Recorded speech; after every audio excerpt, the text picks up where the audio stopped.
Salam alaikum wa rahmatullah ta'ala wa barakatuh. Alors, nous voilà, une fois de plus, pour terminer ce que nous avons commencé un peu plus tôt dans le courant de l'après-midi, en ce qui concerne les confidences de Ouattara. Un Ouattara qui refuse de quitter le pouvoir, un Ouattara qui veut berner tout le monde, un Ouattara qui voit les opposants comme étant ceux qui vont, selon lui, dilapider les fonds publics. Mais ce petit voleur, Ouattara, oublie que celui qui a fait exploser le fonds souverain jusqu'à plus de 300 milliards, c'est bien lui. Bédier n'a jamais excédé les 80 milliards, encore moins le président Oufoué. Je ne parlerai même pas du président Poudou Laurent Gbagbo. Il est le seul dans l'histoire de l'Afrique de l'Ouest qui a fait exploser un fonds souverain à plus de 300 milliards de francs CFA. Je crois qu'il devrait avoir honte quand il parle de dilapider le fonds. Il devrait avoir honte quand il parle de ses opposants politiques. Il devrait avoir honte. Parce que, à l'exception du président Félix Houphouët-Boigny, lorsque nous prenons le cas d'abord paix à son âme du président Aimé Henri Konan Bédié, Bédié a hérité d'une dette d'Oufoué. Le président Gbagbo a hérité d'une dette d'Oufoué. Oufoué, Bédié, tout mélangé. Donc quand vous regardez, à l'exception du président de la transition, le général Robert Gueye, qui les repose en paix, quand vous regardez d'Oufoué à Alassane Ouattara, seul Alassane Ouattara a hérité d'une situation financière exceptionnelle, la Côte d'Ivoire, après le président Oufoué. Le président Oufoué, père de l'indépendance, a hérité d'une jeune nation dans des conditions que nous connaissons pour avoir trahi un peu le panafricanisme. Il s'est retrouvé un peu comme le chouchou de la France-Afrique. Donc, on va pas trop parler d'Oufoué, mais on va parler des 3 derniers présidents, à l'exception du président Robert Gueye. Quand vous prenez le président Aimé Henri Konan Bédié, il a hérité d'une dette. Une dette qui a piégé la Côte d'Ivoire. Je serais ravi de faire l'historique de l'endettement des pays africains francophones. Je serai à l'aise pour développer cela avec vous, mais cela n'est pas l'objet de notre rencontre du jour. Mais cela permet à chacun d'avoir une idée. Vous savez, après le direct de cet après-midi, j'ai vu des petits idiots, tous des Moussa, des Madou, des Daouda, des Drissa, des Fofana, des Chaka, des Mouroulaye, des petits idiots pervers égarés qui ne savent même pas où se trouve le nord de la Côte d'Ivoire. C'est ce sont petits minables-là qui se sont livrés à vouloir m'attaquer. Oh, faut parler de ton Mali. Mais je suis fier d'être malien, petit bâtard que tu es. Je suis fier d'être malien. J'ai renoncé. Alors, vous savez, permettez-moi un peu que je parle de moi-même, hein, sans vous vexer. J'ai rencontré un officier de la police judiciaire. Enfin, on peut l'appeler OPJ. Au niveau de la cybercriminalité, quand on m'avait appelé pour aller m'entendre. Et je me suis rendu compte que la plupart des officiers sont des officiers de terrain. D'accord? Des gens qui ont fait la guerre, hein. J'ai beaucoup échangé avec eux, hein. J'ai énormément échangé, ça m'a permis de comprendre beaucoup de choses. Mais anyway, l'officier dont il est question, c'est quelqu'un qui est né aux États-Unis. Avec le droit du sol, c'est un Américain. Mais il m'a dit, Keïta, j'ai refusé la nationalité américaine et puis je suis rentré dans mon pays, comme toi. C'est rare de voir ce genre de personnes. Alors, quand des idiots me disent, ouais, les gens pensent que moi, j'ai honte de dire que je suis, mais vous êtes vraiment la plus bêtise que l'humanité puisse avoir sur le sol. Moi, je suis fier d'être malien. Fier à 100%. Je me rappelle, on me disait, oh là là, il faut aller après la naissance de Gaussou. Ah, il faut aller déclarer Gaussou à l'ambassade de France et à l'ambassade de choses. Et dit, pourquoi faire? Est-ce que moi, je vous ai dit que je veux donner une nationalité à mon fils, à part celle que il a déjà, la nationalité malienne. Son père est malien, sa mère est malienne. Pourquoi vous voulez-vous que moi, j'ai fait, pourquoi j'ai fait ça? Et j'ai refusé. Il n'a pas besoin. Même si un jour il croit pouvoir utiliser certains de mes documents pour avoir autre nationalité, il les trouvera même pas. Parce que tout ça, c'est déjà détruit, c'est des oubliettes. Donc, je suis fier de l'homme que je suis. Je suis fier de mes origines maliennes. J'en suis férocement jaloux. Très jaloux de cette nationalité. Ça dit que je ne peux même pas m'amuser avec ça, même dans mon pire cauchemar. Tellement je suis fier d'être celui que je suis. Mais c'est une paix que vous ne pouvez pas décrire. C'est une joie, c'est un bonheur.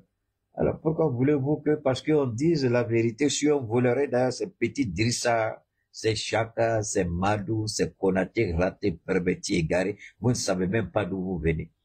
Ouattara ne vous connaît même pas. Votre mort, votre vie, et ces petits idiots prennent le temps pour aller acheter des unités forfaits, juste pour faire plaisir à Ouattara. Alors que vous êtes tellement idiots, ces unités-là, vous pouvez donner ça à vos parents, non? L'argent que vous prenez pour mettre dans les unités, et puis vous venez nous écouter, nous insulter à cause de Ouattara, là. Mais si vous mettez ça ensemble dans le mois et puis vous faites cadeau à vos parents, ce sera beaucoup, ça c'est une bénédiction gratuite. D'accord? Donne-moi une seconde là. Alors donc, ceci dit, il faut recadrer un peu le mensonge d'Alassane Ouattara. L'élection présidentielle, c'est pas un jeu d'enfant. Mais regardez-moi cet idiot de président appelé Ouattara. L'élection présidentielle, c'est pas un jeu d'enfant. Mais qui lui a dit que c'était un jeu d'enfant? Donc c'est lui qui a montré la politique à chose à Babou. Babou faisait la politique en lui, là. Il était assis quelque part dans un bureau, il se donnait un titre de gouverneur quelque part, là, grâce à Ofoy. Mais voilà quelqu'un qui est malhonnête, malhonnête sur ses origines, malhonnête sur sa fonction, malhonnête sur la perception qu'il a des autres. Le président, Tidiane Thiam, il va dilapider les fonds. Soro Guillaume va dilapider les fonds. Si Soro Guillaume voulait dilapider les fonds, Soro Guillaume n'allait jamais désister de son poste de président de l'Assemblée nationale. Il allait rester dans son petit confort. D'ailleurs, on va l'écouter. Ouattara était un menteur pathétique, pitoyable, un menteur maladif, un voleur pathétique. La seule chose que ce monsieur, ce vieillard de 83 ans, la seule chose qu'il connaît, c'est manipuler, présenter les autres comme le diable. C'est vraiment pitoyable. Et c'est à cause d'une canaille pareille que des idiots dépensent l'argent qu'ils auraient pu donner à leurs parents, prennent des forfaits pour raconter leur vie de merde. Babou Laurent, il a été clair. Babou Laurent a été clair. Il dit, j'ai dit à mes amis, ne venez pas en politique si vous voulez être riche. Parce que si tu es politicien que tu es riche, c'est que tu as volé. C'est Babou Laurent qui a dit ça, non? Ou bien c'est pas Babou Laurent? Ah, peut-être que je me trompe. C'est pas Babou Laurent qui a dit ça? Il dit, il y a un politicien qui est riche, c'est qu'il a volé. Il a été président, il sait de quoi il s'agit. Un vieillard, un menteur pathétique, pitoyable, maladif, appelé Alassane Ouattara, un idiot comme président. Je ne vais pas le rater aujourd'hui. Les gens, vous avez coupé jaune, non? Avant, entre maintenant et puis, mais je vais l'allumer. Je vais l'allumer. Puis je vais le déshabiller. Voilà un idiot qui parle à Ouattara. Écoutez très bien. Gbagbo Laurent a été clair. Quand Gbagbo a été arrêté pour la CPI, c'est le même menteur, le menteur congénital, le menteur, le raté, celui qui a raté la vocation de sa vie. Alassane Ouattara, c'est lui qui a dit aux enquêteurs de la CPI de fouiller Gbagbo à l'argent quelque part. Dans quel pays ils n'ont pas cherché à savoir où se trouve l'argent de Laurent Gbagbo? Ils ont trouvé l'argent quelque part? Ils ont vu l'argent quelque part? Est-ce que l'argent, on a dit que Gbagbo a détourné l'argent? Tout ce qu'il prenait, il y avait papier dedans.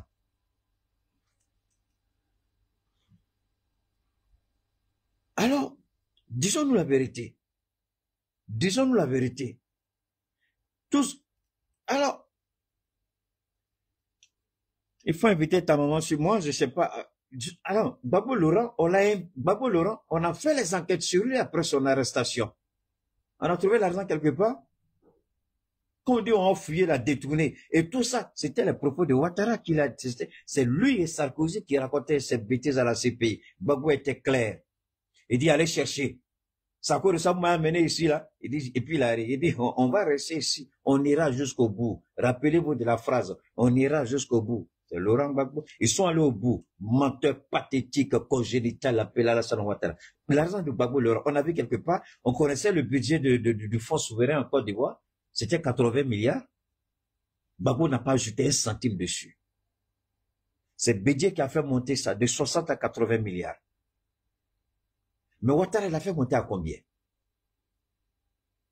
À plus de 340 milliards chaque année. De lui à Gbagbo qui vole. De lui à Soro Guillaume qui a volé. Quand Soro Guillaume quittait l'Assemblée nationale, il n'y a pas un centime qu'on a trouvé. Un centime n'a pas disparu des caisses de l'Assemblée nationale. Même le fonds souverain, Guillaume s'empêchait de toucher à ça. Et cet idiot de président là, c'est lui qui vient dire, qu'est-ce qu'ils veulent faire? Venez dilapider les fonds. C'est toi le voleur Alassane Ouattara. C'est toi le mécréant Alassane Ouattara. L'Afrique doit avoir honte d'avoir quelqu'un comme toi appelé africain, Alassane Ouattara. Il a volé. Toutes ces filles sont quelque part dans l'administration, quoi, la même, dans les entreprises d'État, les sociétés d'État. Qui sont à la tête des sociétés d'État? Qui sont à la tête des sociétés d'État? C'est la famille d'Alassane Ouattara. Qui nous montre. Qui sont ceux qui sont à la tête des sociétés d'État en Côte d'Ivoire? Ce sont ses nièces. Ce sont ses nièces. Même des anciennes prostituées, des anciennes tresseuses de New York, aujourd'hui elles sont où? Directrices des sociétés d'État en Côte d'Ivoire. Et puis il dit, c'est eux qui vont, c'est Gbagbo qui va venir dilapider. Pendant qu'il était dans la galère. Alors du Gbagbo Laurent Alassane Ouattara, parlons un peu. Ça fait honte. Parlons un peu. Parlons un peu. Parlons un peu. Gbagbo Laurent Alassane Ouattara, parlons un peu. Quand Gbagbo Laurent voulait inscrire la Côte d'Ivoire sur la liste PPTE, c'est Alassane Ouattara qui allait torpiller le régime du président Laurent Gbagbo. La Côte d'Ivoire n'a pas besoin de ça. Qui a demandé de mettre la Côte d'Ivoire sous tutelle? Alassane Ouattara. Cet idiot de vieillard raté là, celui qui a raté sa ville, raté sa fonction, raté sa destination, raté sa vocation, raté la présidence, Alassane Ouattara. C'est lui qui a venu nous parler ici de ceux qui volent. Lui, il peut nous parler de ça ici. Quand Gbagbo Laurent et Soro Guillaume, avec le mari d'une amie que je respecte beaucoup, le ministre Dibi, quand ils ont dit pour qu'on puisse rembourser la dette de la Côte d'Ivoire, et ce que le président, capitaine Isidore, a toujours dit. Il dit, personne ne peut payer sa dette. Il y a un système, et Charles Dibi dit au président Gbagbo, à Soro, on peut inscrire la Côte d'Ivoire dans ce programme. C'est le seul programme qui permettra à la Côte d'Ivoire de rembourser sa dette. Sinon, il n'y a pas moyen de rembourser la dette de la Côte d'Ivoire. C'est pourquoi, à la veille de sa mort, Houphouët a beaucoup parlé, pour faire entendre sa voix, pour montrer aux Africains qu'il s'était trompé. Mais lui, il est déjà au seuil de sa vie. Il n'y a pas grand-chose qu'il peut faire encore. Donc, Houphouët, avant de mourir, ouvre une brèche. On n'a pas compris ça comme ça. quand Houphouët parlait avec Mobutu Sese Seko, et puis le président Mitterrand était assis à côté de lui. Houphouët ne parlait pas seulement pour lui-même, il parlait pas seulement pour... Houphouët savait ce qu'il avait fait. Et les propos d'Houphouët sont des propos révélateurs. Vous voulez écouter ce que Houphouët a dit? Je vais vous amener à comprendre. Vous allez écouter tout ce que Houphouët a dit. Alors, quand cette merde-là se met à parler, je ne sais pas si il pense que nous, on est tellement bêtes qu'on ne peut pas se souvenir de certaines choses. Je parle d'Alassane Ouattara. Donc, quand il parle, il oublie. Il nous dit, affaire de présidence là, c'est pas un jeu. Oh, on est d'accord avec toi. Ouattara, ça, on est d'accord avec toi. Permettez-moi de voir où je peux retrouver le truc de fouet là. Je sais pas où j'ai mis ça, mais j'espère pouvoir retrouver ça un jour. Alors, c'est ce qu'il a dit. Il dit, c'est pas un jeu. On est tous d'accord, c'est pas un jeu. Ça, on l'a tous su, c'est pas un jeu. On a tous compris, c'est pas un jeu. Mais attendez, on va, maintenant, que se passe-t-il? Il se trouve que Laurent Gbagbo, on le met sur une liste et on dit, il a détourné l'argent, il faut aller chercher l'argent quelque part. Donc, en allant chercher l'argent, on découvre qu'il n'y a rien.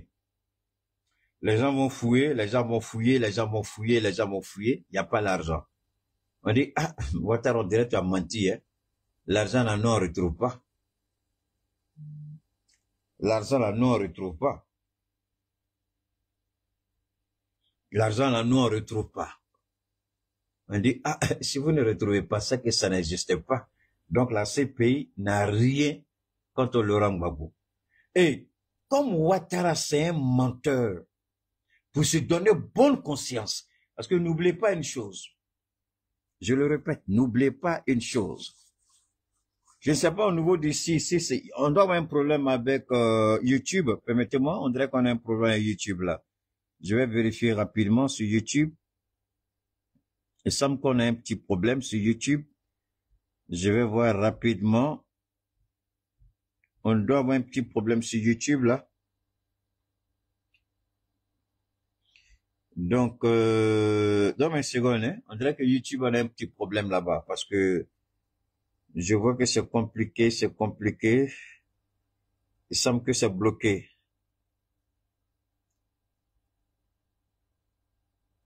Attendez. Voilà.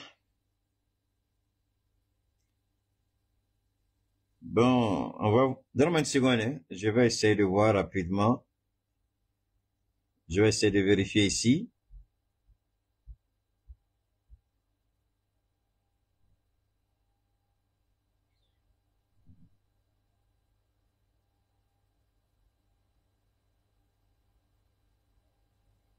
Ouais, je vois que on a un problème au niveau de YouTube là, on a un problème. D'accord? Donne-moi une seconde rapidement, YouTube, je vais essayer de revenir, je dis ça rapidement. Permettez-moi, on va revenir rapidement, j'espère que ça pourra reprendre. Voilà. Donne-moi une seconde, hein. J'ai vérifié parce que YouTube là, on a un problème de connexion là. Voilà, je vais revoir rapidement pour voir ce que ça va donner.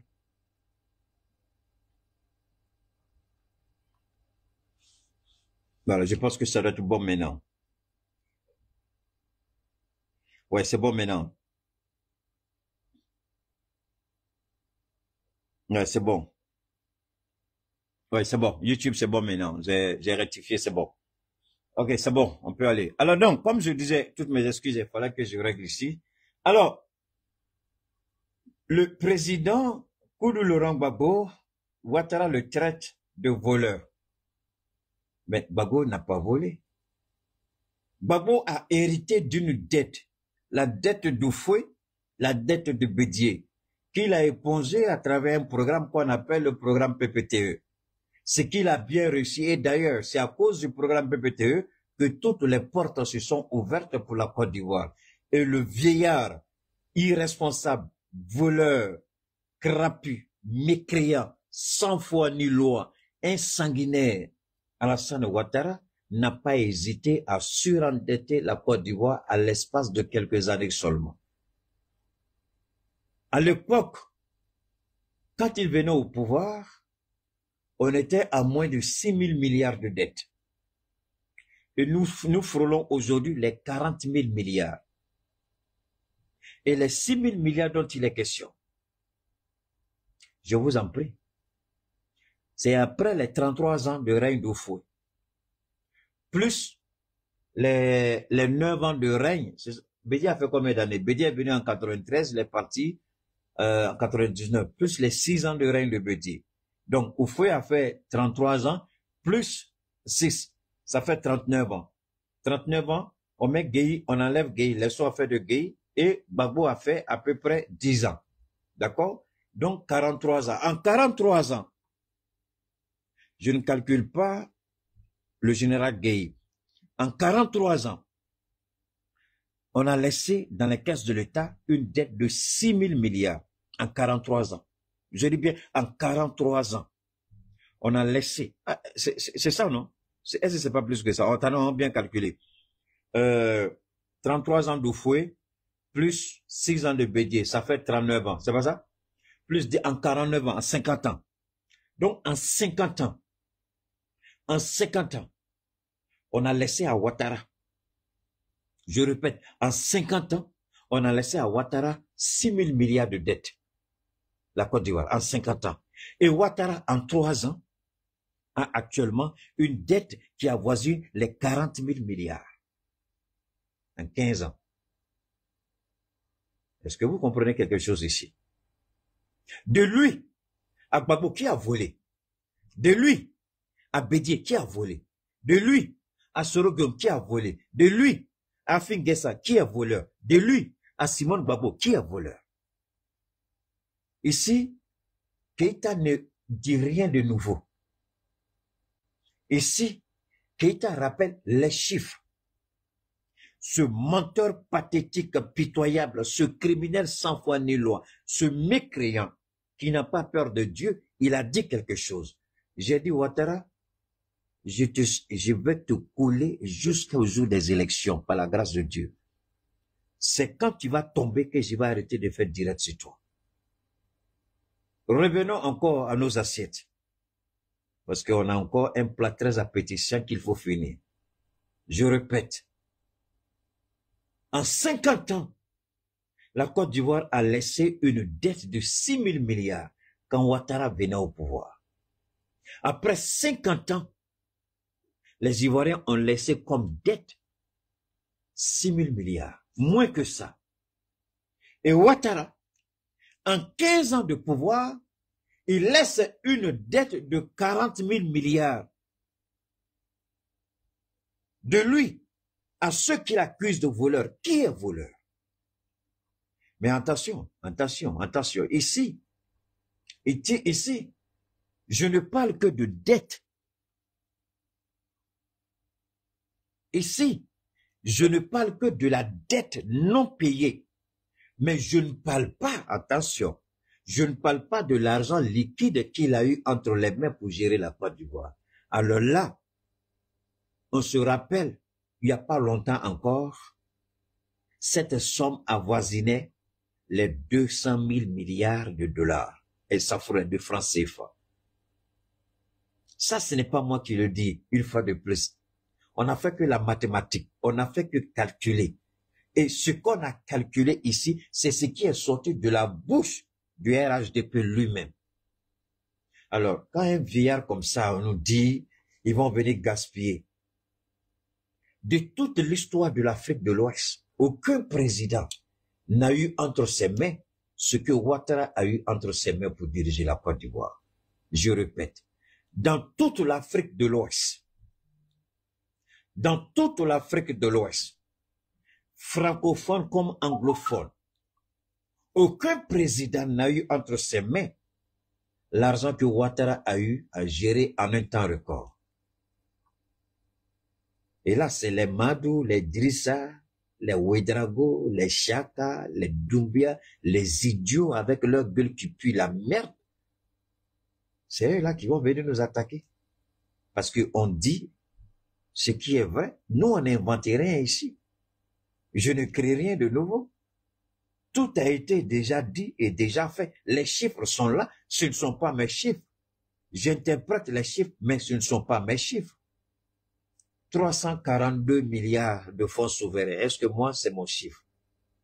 Il a discuté, ils sont allés au procès, il a perdu. Les preuves sont sorties. Il a fermé sa gueule. De lui à Gbagbo Laurent, qui a volé? Contraint à partir, Gbagbo est parti. Arrêté, il a subi. Humiliation, il a subi. Mais, après enquête et enquête, jusqu'à la date d'aujourd'hui, personne n'a été capable de prouver qu'il a détourné un centime. De quoi parle cet idiot de président raté, menteur, pervers, mécréant là? Il dit quoi? Je reviens encore. Je ne parle que de la dette, s'il vous plaît. Je ne parle pas de l'argent qu'il a eu entre ses mains. Je ne parle pas des contrats gré à gré. Non. Non. Si on veut calculer la totalité de la somme qu'il a eu entre ses mains, comme je l'ai dit tout à l'heure, ça dépasse les 200 et quelques mille milliards de francs CFA en 15 ans. Vous savez, quand vous l'entendez parler, vous savez même que c'est un voleur qui a attrapé l'os. C'est comme un chien. Le chien s'amuse à l'os entre ses crocs-là. Faut pas dire tu vas enlever. Tu vas enlever l'os là. Le chien va enlever ton bras. Donc Ouattara, la Côte d'Ivoire est devenue la vache au lait. Vous savez, nous les peuls là, vous savez comment il faut traire la vache, non? Hein? Hein? Quand tu fais prrr, le lait sort, prrr, ça sort, tu laisses monter ici, prrr, ça monte, prrr, ça descend, prrr, ça descend. Le lait, la vache au lait, la Côte d'Ivoire, prrr, prrr, prrr, prrr, prrr, prrr. Et sans honte, sans vergogne, sans gêne, le vieillard ridicule comme quelqu'un qui a atteint d'amnésie. Mais attention, les chiffres parlent à la faveur de Gbagbo. Les chiffres parlent à la faveur de Simone. Les chiffres parlent à la faveur de Soro. Les chiffres parlent à la faveur de PDCI. Mais les chiffres ne parlent pas à la faveur du RHDP. Vous avez eu l'argent. Les ponts, on a vu. Les routes, on a vu. Qu'est-ce que tu as fait si c'est pas le bling-bling? Tout est fake. Il n'y a rien de bon dedans. Donc, Alassane Ouattara, tu peux pas venir nous parler ici, c'est comme tu étais Dieu. Vous connaissez, l'élection présidentielle, c'est pas un jeu. Ah bon, c'est pas un jeu, ça, on sait. Président menteur là, on sait. Président pacoti, on sait. Président manipulateur, on sait. Président corrompu, on sait. On sait que l'élection présidentielle n'est pas un jeu d'enfant. Présidentielle, ce n'est pas un jeu d'enfant. Les autres veulent le pouvoir, pourquoi? Pour dilapider les fonds de la République. Non, il a menti. Il a menti. Nous, on veut le pouvoir pour construire le pays. Mais pourquoi l'idiot pense que les gens doivent voler comme lui? Ça, c'est la réaction d'un voleur. Ça, c'est la réaction d'un corrompu. Sinon, quand vous êtes propre, moi souvent on me dit, Keïta, tu sais ton problème c'est quoi? J'ai dit c'est quoi? Il dit tu fais confiance à tout le monde. J'ai dit mais moi c'est comme ça je vois les gens. Donc c'est comme ça au-dedans de moi, c'est comme ça mon cœur est. Mais si toi tu n'es pas voleur, tu n'es pas corrompu là, pourquoi tu doutes des autres? Gbagbo, au moins il a laissé une ardoise honorable quand on l'a chassé du pouvoir. Il a réduit la dette. Le PPTE est arrivé à terme. Une dette qui n'a pas contracté. Une dette de fouet et de bédier. Mais il a nettoyé, il a épongé. Lui, il devrait avoir honte de parler ainsi. Parce que lui, il n'a pas trouvé une dette. Il a trouvé une Côte d'Ivoire assainie. Les finances assainies. Maintenant, ils mentent. Il n'y avait rien. C'est faux. C'est parce qu'ils ont volé ce qu'il y avait. Ils veulent faire croire qu'il n'y avait rien. Donc, si vous dites qu'il y avait quelque chose, attention, les gens vous ont donné l'argent. Parce que quand il est venu au pouvoir, là, même l'Arabie Saoudite a donné l'argent cadeau à la Côte d'Ivoire. On ne peut pas vous dire le nombre de pays qui ont fait des dons à Ouattara. Parce que à l'époque, c'est Ahmed Bakayoko qui tournait beaucoup. Rappelez-vous, il dit il n'y a pas de honte à demander. Vous vous rappelez de cette phrase d'Ahmed Bakayoko? Il dit on ne doit pas avoir honte pour demander. Alassane, il a demandé à tous ceux à qui il pouvait demander. L'Arabie Saoudite a donné l'argent cadeau à la Côte d'Ivoire. Le Koweït a donné l'argent cadeau à la Côte d'Ivoire. Les Émirats arabes unis ont donné l'argent cadeau à la Côte d'Ivoire. La France de Sarkozy, on n'en parle pas. Ils ont donné l'argent cadeau.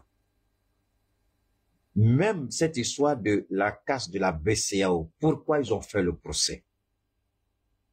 Je vais vous rappeler, ça a été dit, mais je vais vous rappeler encore. Si le procès n'avait pas été fait, Ouattara devait justifier l'argent que Sarkozy lui a donné. Parce qu'il a dit à Sarkozy que les caisses de l'État sont vides, que au Front populaire ivoirien, à l'époque, qu'ils ont détourné tout, ils ont fui avec l'argent qui n'avait rien, alors que c'était faux. Ils ont bloqué les comptes des gens. Ils ne vous disent pas ça. Ils ont bloqué les comptes des gens. Ils vous disent pas. Ils ont bloqué des maisons. Ils vous disent pas. Et la France de Sarkozy a fait un don, a fait un geste. Il a dit, il n'y a pas d'argent dans les caisses pour payer les fonctionnaires. Alors que Gbagbo venait de payer les fonctionnaires, mais lui, il a dit qu'il n'y avait pas l'argent. Il a reçu cet argent, il fallait le justifier. Vous n'avez qu'à aller regarder, il y a le ministre Justin Katina Kone qui est revenu sur ça, il a bien expliqué. Comme c'est un comptable, il a bien expliqué le mécanisme. Parce qu'il fallait justifier l'argent. Parce que quand la France te donne, même si c'est gratuit, il faut que les traces soient visibles dans les cahiers du trésor. Et c'est là, ils ont fait croire que l'argent est rentré. Mais pour qu'on dise que l'argent est rentré, il faut faire croire que l'argent qui était là-bas n'a jamais existé. C'est-à-dire que la BCEAO a été volée. Alors que la BCEAO, elle dit qu'elle ne reconnaît pas, elle n'a pas été volée, parce que quand vous dites qu'il y a eu la casse, il faut que la BCEAO prouve qu'il y a eu casse. Alors que tout s'est fait dans les règles de l'art. Il n'y a pas eu de vol, il n'y a pas eu de casse. Donc, quand la BCEAO regarde, avec le fonds de garantie lors de la Côte d'Ivoire qui est déposé, on ne pouvait pas dire que, puisque c'était l'argent de la Côte d'Ivoire, l'argent revenait à la Côte d'Ivoire. Donc, la Côte d'Ivoire a pris son argent pour payer ses employés. C'est pas l'argent de la BCEAO. Donc, comment la BCEAO peut justifier que le propriétaire de l'argent a pris son argent pour payer ses employés? Il va falloir que la BCEAO justifie ça. Mais la BCEAO ne pouvait pas justifier cela. C'est pourquoi la BCEAO a dit qu'il n'y a jamais eu de casse. Mais comme lui, il devait le prouver aux Français par rapport à... Parce que les Français n'ont pas donné petit argent. Hein. C'est des milliards, des centaines de milliards qu'ils ont donnés. Et c'était sous forme de dons. Je ne sais pas trop si c'était don ou prêt, mais en tout cas, ça a été donné. Puisque lui, il avait menti qu'il n'y avait rien. Et c'est le discours qu'il maintenait, le flou, l'effet de la communication. Ils ont vidé les caisses, il n'y a rien dans les caisses. Ils ont vidé les caisses, il n'y a rien dans les caisses. Et c'est ce flou-là qui a été maintenu. Et on a mis le procès sur le dos de Laurent Gbagbo. Mais pourtant, personne ne peut prouver que, effectivement, Gbagbo a détourné 1 centime de trésor. Personne. Alors, cette réalité-là, de lui à Laurent Gbagbo, qui est voleur? Lui, il vole.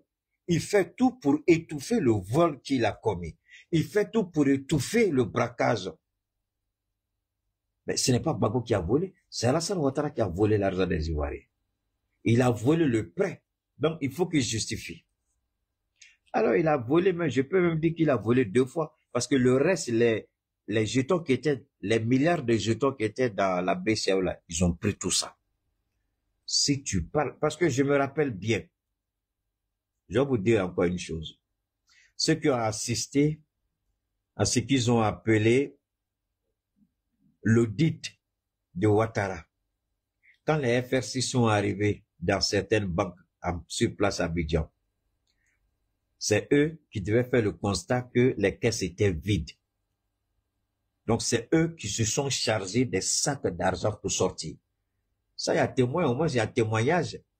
Mais tous les circuits d'enregistrement, ils ont tout coupé d'abord. Avant de commencer leur pillage, ils sont rentrés, ils ont envoyé des ingénieurs, ils ont tout déconnecté, toutes les caméras, dans toutes les banques qui sont passées, ils ont passé le serveur local. Mais il y a un autre serveur en dehors de la Côte d'Ivoire où les données peuvent être stockées. Voilà, donc voilà un peu la réalité. Parce que puisque lui, il traite les autres de voleurs, il faut que nous, on restitue quand même la vérité de l'histoire. C'est pas Gbagbo qui est voleur, c'est Alassane qui est voleur. C'est pas Bédié. Bédié a quitté le pouvoir et tout le monde a vu l'opulence dans laquelle il vit. Quand on dit il y a une nouvelle voiture qui sort aujourd'hui, Bédié a ça chez lui demain matin. Lui, son cacao, là, son café, ça passe pas entre les mains de la famille Foloro, ou quoi, les Nouviens. Lui, Bédié, lui-même, il prend son bateau et puis il amène son produit sur le marché, il va vendre. Lui, il achète avec tous les planteurs, là, avec les coopératives de sa région. C'est lui qui achetait pour tout le monde. Et puis, en plus de pour lui, il va liquider. Voilà comment Gbagbo, Bédié, il était milliardaire avant de venir au pouvoir. Il est mort milliardaire. Et Ouattara, quand il dit que les gens sont des voleurs, ils vont venir dilapider les fonds, ils ment. Qu'il justifie. Au moins, est-ce que les Ivoiriens aient le courage de poser cette question simple à Ouattara? D'accord, on a compris ce que tu as dit, ils vont venir dilapider. Mais explique-nous le fonds souverain que tu as, qui remonte à plus de 300 milliards chaque année. Explique-nous pourquoi le fonds souverain a explosé à ce niveau. Mais que Ouattara ait le courage. Alors, vous allez savoir tout de suite qui est le voleur entre Ouattara et les autres. Qui vole l'argent, qui manipule, qui ment. C'est Ouattara. C'est pas Gbagbo, c'est pas Afi, c'est pas Soro, c'est pas Tidiane Diam, mais c'est lui le voleur. Qui dise la vérité aux Ivoiriens. Qu'il nous explique l'histoire de son fonds souverain qui passe de 80 à 340 et quelques milliards par an. Qu'il nous explique. Attention, le fonds souverain n'a rien à voir avec le budget de la présidence. Le budget de la présidence n'a rien à voir avec le budget de la résidence présidentielle. Donc, je vous dis des choses aussi, attention, hein. Donc, Ouattara a lui seul. Ouattara gère 3 à 4 budgets. 1. Le fonds souverain. 2. Le budget de la présidence de la République. 3. Le budget de la résidence présidentielle. Donc, lui, il a 3 budgets séparément. Et personne ne peut dire aujourd'hui à combien monte le budget de la présidence de la République. Personne. Personne. Et dans ce budget-là, il y a un autre fonds qui est à côté. Il y a une autre caisse noire qui est à côté. Personne ne peut nous parler aujourd'hui dans leur parti du budget de la résidence présidentielle. Je dis bien la résidence présidentielle et le palais présidentiel. Donc, il y a 2 autres budgets qui sont entre les mains de Ouattara.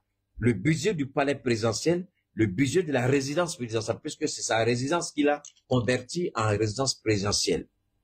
Et la résidence officielle présidentielle, jusqu'à présent, est laissée pour quoi? Il n'y a rien. Les arbres, les herbes, les serpents, les crapauds, sont en train de pousser là-bas. Tout est gâté dedans. Il faut reprendre. Il n'a jamais voulu reprendre ça. La maison d'Oufoué. Voilà quelqu'un qui se proclame oufouétiste. Mais il est incapable de donner vie à la résidence présidentielle. Tous ceux qui connaissent la corniche aux 2 plateaux, vous savez, à propos de les 2 plateaux, vous savez de quoi je parle. On passait là-bas tout le temps. On sait ce que c'est. Si Oufoué n'avait pas suffisamment d'argent encore pour entretenir la basilique, on n'allait pas reconnaître la basilique. Donc lui, il nous dit, lui qui dit ils vont dilapider les fonds, mais qu'est-ce qu'il a fait pour transférer la capitale politique à Yamoussoukro? On peut poser la question à Ouattara. Qu'est-ce qu'il attend pour transférer? Alors donc, je voulais d'abord présenter le visage de l'homme.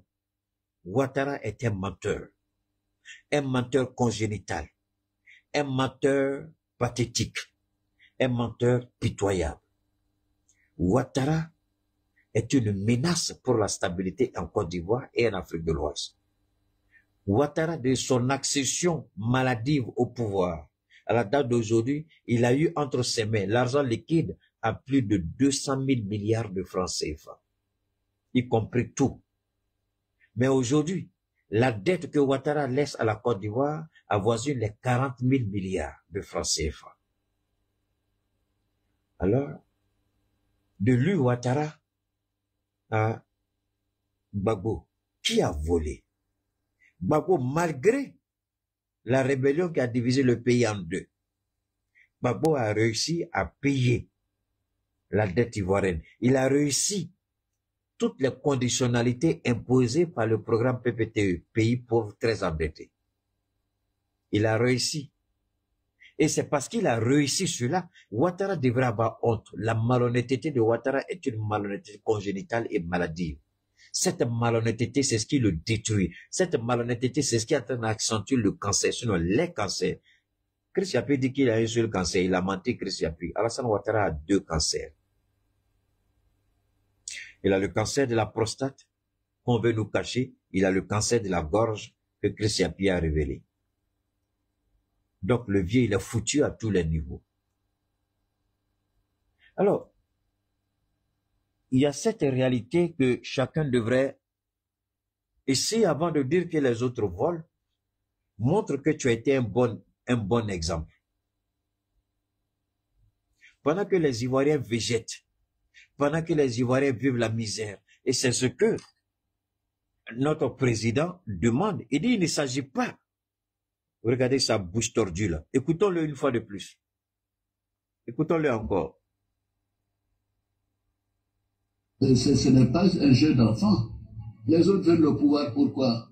Pour dilapider les fonds de la République à nouveau. Qu'est-ce qu'ils ont fait? Alors, comme tu es assez malhonnête, tu ne veux pas savoir ce qu'ils ont fait pour dilapider à nouveau, tu es un menteur Alassane Ouattara, tu es pathétique Alassane Ouattara, tu es vraiment ingrat Alassane Ouattara, et tu crois manipuler le peuple de Côte d'Ivoire. Peuple de Côte d'Ivoire, réveillez-vous, Alassane Ouattara est un menteur maladif, pathétique et pitoyable. Il dit, qu'est-ce qu'ils ont fait? Gbagbo Laurent a payé la dette de la Côte d'Ivoire. Ou bien c'est faux? C'est parce que la dette de la Côte d'Ivoire a été payée que lui, il a pu encore surendetter la Côte d'Ivoire. Qu'est-ce qu'ils ont fait? Au moins, eux, ils n'ont pas fait une dette de 30 000 milliards, une dette de 40 000 milliards. Mais qui a fait la dette de 40 000 milliards? C'est bien lui. Ce n'est pas Soro, ce n'est pas Bédié, ce n'est pas Gueye, ce n'est pas Oufoué, ce n'est pas Gbagbo, ce n'est pas Afi. Mais c'est qui? C'est lui, Ouattara. Qu'est-ce qu'ils ont fait? Ils ont laissé un pays propre. Qu'est-ce qu'ils ont fait? Ils ont épongé une dette et ils ont laissé une petite dette de 6 000 milliards. Qu'est-ce qu'ils ont fait? Ils n'ont pas fait la rébellion. Qu'est-ce qu'ils ont fait? Ils n'ont jamais attaqué leur pays. Qu'est-ce qu'ils ont fait? Ils n'ont jamais menacé un pouvoir. Mais toi, tu as passé ta petite vie de merde d'attaque opposant à menacer l'État de Côte d'Ivoire. Tu as menacé avec Bédié. Tu as menacé avec Gueye. Tu as menacé avec Gbagbo Laurent. Maintenant que tu es assis, tu veux te faire passer pour le bon petit ange de Dieu. Menteur pathétique, pitoyable. C'est vraiment regrettable d'avoir quelqu'un comme ça dans un pays comme la Côte d'Ivoire. Et ça fait honte. Qu'est-ce qu'ils ont fait? Au moins, ils ont respecté les Ivoiriens. Au moins, ils ont parlé aux Ivoiriens. En bon, ils ont montré leur amour aux Ivoiriens. Mais toi, qu'est-ce que tu as fait? Tu as fait quoi? Voler et piller. Décapiter. Bédié n'a jamais décapité quelqu'un. Gbagbo n'a jamais décapité quelqu'un. Au contraire, ce sont les rebelles là qui ont tué. Les rebelles ont tué comme des terroristes.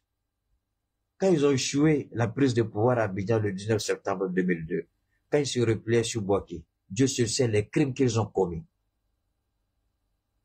Et quand la crise post-électorale a éclaté, je n'ai pas envie de réveiller des vieux souvenirs.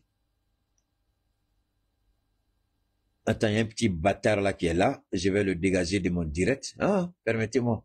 Voilà, merci. Alors, pour nous, c'est important. Pour nous, c'est important. On va continuer. Attendez, il y a beaucoup de gens qu'on doit dégager aujourd'hui. Alors, on continue ou on va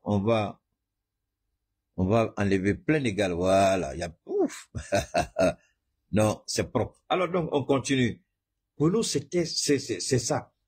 Quand vous posez les questions, nous, on vous répond. Le président Ouattara pose une question. Qu'est-ce qu'ils ont fait? Au moins, ils n'ont pas surendetté la Côte d'Ivoire. Ils n'ont pas décapité. Mais c'est pendant ton règne que les gens ont été décapités. Donc, tu ne peux pas aimer la Côte d'Ivoire et puis tuer les Ivoiriens. Tu ne peux pas aimer la Côte d'Ivoire et regarder les Ivoiriens végéter pendant que toi, tu vis dans l'opulence. Tu ne peux pas aimer la Côte d'Ivoire et puis vivre dans une forme d'opulence et oublier les autres. On demande aux hôpitaux, les 300 milliards là, limitons-nous seulement à 300 milliards ou à 200 milliards. Combien d'écoles 300 milliards pouvaient construire chaque année? Combien d'hôpitaux 300 milliards pouvaient construire chaque année?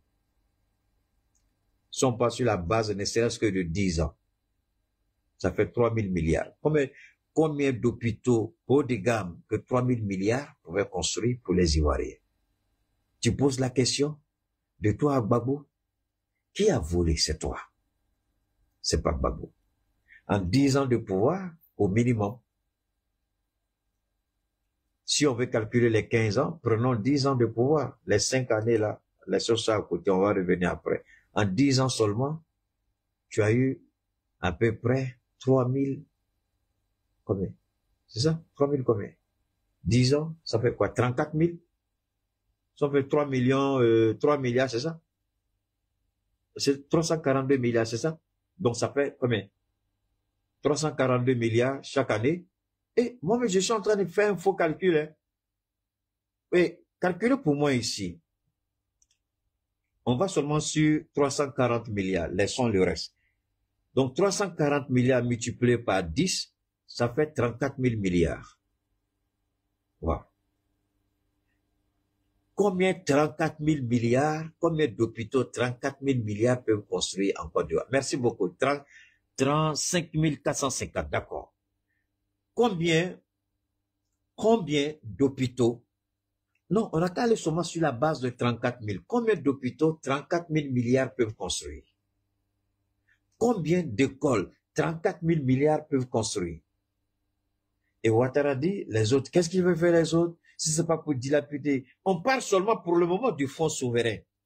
On ne parle pas du budget du palais de la présidence. On ne parle pas du budget du palais de la résidence présidentielle, puisqu'il a refusé d'aménager dans la résidence présidentielle. Il a fait de sa maison la résidence présidentielle.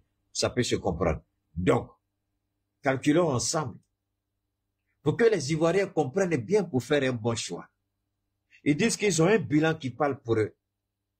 Mais en 10 ans, alors, si vous voulez, calculer pour 15 ans.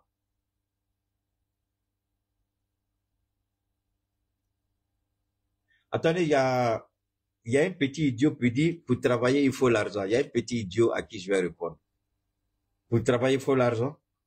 Tu es tellement bête que j'ai pas envie de te répondre. Alors, je vais mettre son nom. Il se fait appeler Tukissi. Je vous ai dit quoi tout à l'heure? Les Drissa, les Moussa, les Sisavané, voilà un idiot encore ici.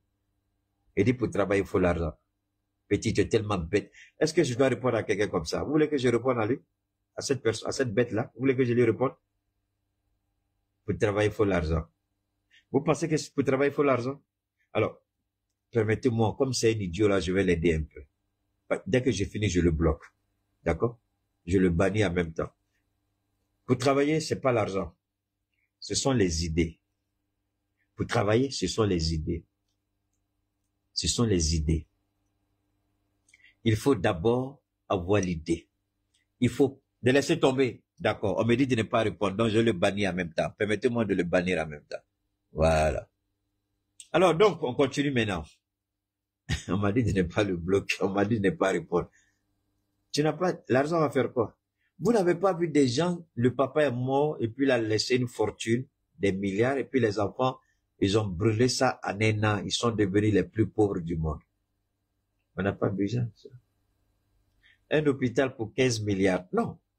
On passe sur la base de 34 000 milliards. Donc, sur la base de 34 000 milliards, combien d'hôpitaux on peut construire? Combien d'écoles on peut construire? Combien d'universités on peut construire? Combien de routes on peut construire? Combien d'usines on peut construire? Avec 34 000 milliards, combien on peut réaliser? Mais une seule personne prend ça. Et tous les autres, vous êtes des idiots. Voilà ce qu'il dit. C'est grave. Vous voyez? Alors, c'est lui qui dit, les autres vont venir voler. Mais il n'a qu'à expliquer aux Ivoiriens pourquoi lui seul, en 10 ans, il a plus de 35 000 milliards. Que les Ivoiriens suscitent ce débat-là. Alors, ce que je voudrais demander aux Ivoiriens, vous faites la récupération de ce que je dis, et puis vous dites, peuple de Côte d'Ivoire, Keïta demande à Ouattara de justifier les 35 000 milliards qu'il a. Je prends seulement sur 10 ans, je ne prends pas sur 15 ans. Les 35 000 milliards, il n'a qu'à les justifier. Donc c'est sur la base de la vérité, parce qu'il y a eu un procès sur ça. Eux, il a dit diffamation. Le procès, ils ont perdu, parce que ceux qui ont donné l'information, quand ils sont allés au procès, ils ont mis tous les documents sur la table. Et le procès, Ouattara a perdu. La source, il a été prouvé qu'effectivement, il prend plus de 3 000 luxueux. Donc, si tu fais un budget de 6 000 milliards, ou un budget de 9 000 milliards, et puis sur le budget de 9 000 milliards, toi, ce que tu prends, 3 000 et quelques. Mais le reste là, c'est quoi?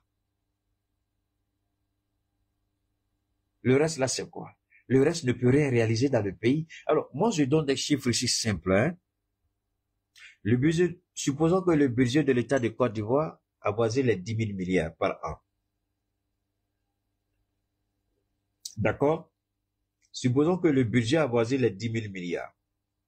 Prenons 10, un chiffre rond, ou 9 000 milliards. Sur les 9 000 milliards, enlevons seulement 340 milliards. Enlevons seulement 340 milliards. Sinon, enlevons seulement 300 milliards. Et quand vous enlevez la masse salariale, quand vous enlevez les prestations des, comment vous appelez ça, la dette intérieure, c'est-à-dire la prestation des entreprises internes à la Côte d'Ivoire. Alors, vous voyez que l'argent ne reste plus rien. Donc, l'argent que vous voyez, en réalité, le surendettement de la Côte d'Ivoire vient de là. Quand dans un budget de 3 000 milliards, vous enlevez déjà 300 milliards pour une personne, attention, attention. Quand je parle de 300 milliards,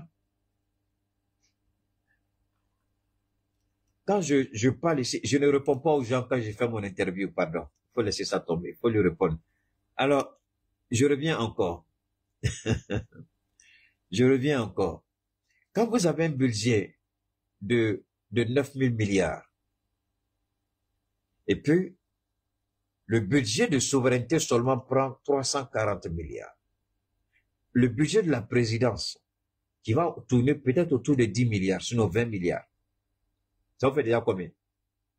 Ça vous fait à peu près 340 milliards, plus 20 milliards, ça vous fait à peu près, en prenant 30 milliards, parce que je suis sûr que le budget de la présidence va tourner autour de 60 milliards, au minimum, sinon 100 milliards.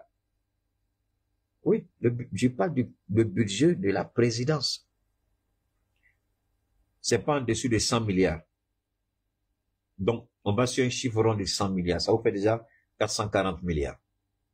D'accord? Ça, c'est la présidence, hein, puisque les forces spéciales qui sont stationnées à l'hôtel Sebroko sont à la charge de la présidence, parce que ça, c'est la garde personnelle d'Oufoué. De Ouattara. Donc, eux, là, il y a une partie de leur salaire qui vient du ministère de la Défense et une partie qui vient de la présidence. Je m'écris, c'est pour travailler. Si les garçons n'ont pas venu dire que j'ai menti ici. Donc, à ce niveau-là, quand vous faites un petit calcul, vous vous rendez compte qu'il y a quoi? Vous vous rendez compte que déjà, on est à 440 milliards. Maintenant, vous devez ajouter sur les 440 milliards au moins 20 à 30 milliards pour l'entretien de la résidence de Ouattara, appelée résidence présidentielle aujourd'hui. C'est pas moins de 5 milliards. C'est une histoire de 20, 30, 15 milliards là-bas. Donc, même si vous ajoutez 10 milliards dessus, ça vous fait 450 milliards. Donc, vous enlevez 450 milliards, n'est-ce pas, sur les 9 milliards. Les 9 000 milliards, pardon. Et puis, vous commencez, vous enlevez la masse salariale et vous regardez le reste. Mais là, ce n'est pas tout. Le président, de temps en temps, envoie quelqu'un pour aller prendre ceci, cela. Ils font ça tout le temps.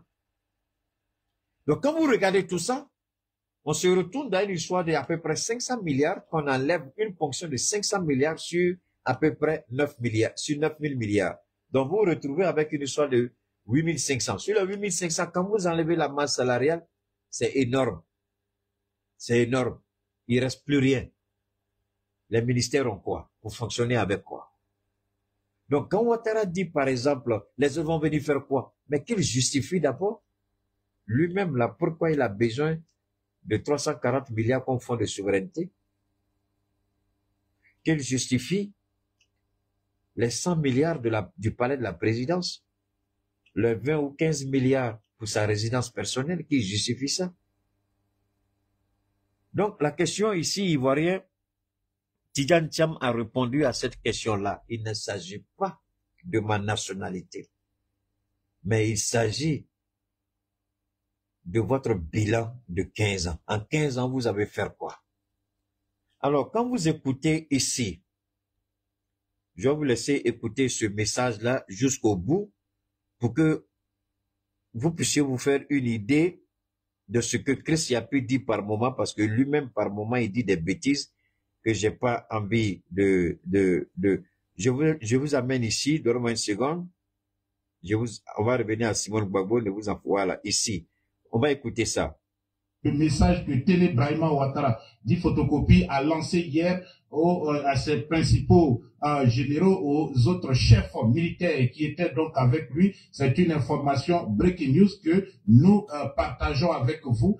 Et voilà, donc le régime d'Alassane Dramane Ouattara est aux abois à l'heure donc où nous parlons. Et ce sont des menaces à n'en finir qu'il profère tous les jours. On se souvient que le président Tidjane Thiam avait lui-même révélé sur le plateau de la télévision française, France 24, être l'objet de menaces venant de voix autorisées en Côte d'Ivoire. Hier, je vous informais sur les déclarations effectuées par le commandant supérieur de la gendarmerie nationale. Aujourd'hui, c'est Télé Brahima Ouattara, dit photocopie, qui est le fils pour certaines indiscrétions. D'autres disent que c'est son frère. Ce dernier se voit donc en remplaçant de son père ou son frère. Il se voit en président de la République de Côte d'Ivoire, un analphabète notoire. Télé Brahima Ouattara se rêve donc en président dans une transmission dynastique du pouvoir, comme cela a été le cas, par exemple, au Togo, ou même en République gabonaise, au Gabon, où Omar Bongo a passé le flambeau à son décès, donc à son fils, voilà, Albert Bongo Ondimba, et voilà, Ali Ben Bongo Ondimba, ce dernier renversé plus tard par le général Brice Clotaire Oligui Nguema. Donc, Télé Brahima Ouattara a été propulsé sans un bagage intellectuel, sans même une expérience professionnelle, et il a été propulsé ministre de la Défense de la Côte d'Ivoire par celui qui, selon eux, est... On revient ici rapidement. N'oubliez pas de vous abonner et d'activer la cloche. Je voudrais vous dire quelque chose. Vous nous appelez quelque chose. Écoutez, ce parti est dirigé par un homme, Laurent Gbagbo. On peut tout lui reprocher. Mais son attachement aux valeurs démocratiques, on ne peut pas le reprocher. Donc, s'il vous plaît, permettez que nous gardions, mais nous retirons sincèrement que nous sommes encore dans la logique de la discussion. Et nous espérons que le gouvernement, que c'est à lui que nous adressons, nous l'avons écrit 2 fois déjà au gouvernement, et nous n'a pas répondu. Ici, on espère qu'ils sont très occupés, qu'ils vont nous appeler. La réalité, ici, le gouvernement va jamais répondre au PPACI. Le gouvernement va jamais répondre à Simone Ibe-Gbagbo. Le gouvernement va jamais répondre à Soro Kibaforegon parce qu'ils sont dans une logique belliqueuse.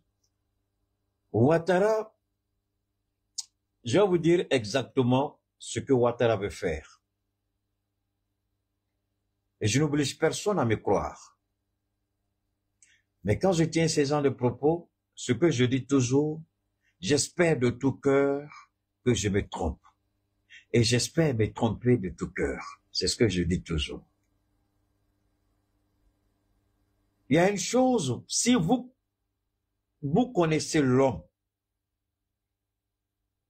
si vous avez pris le temps de regarder l'homme, d'observer l'homme, le comportement de l'homme, la démarche psychologique de l'homme,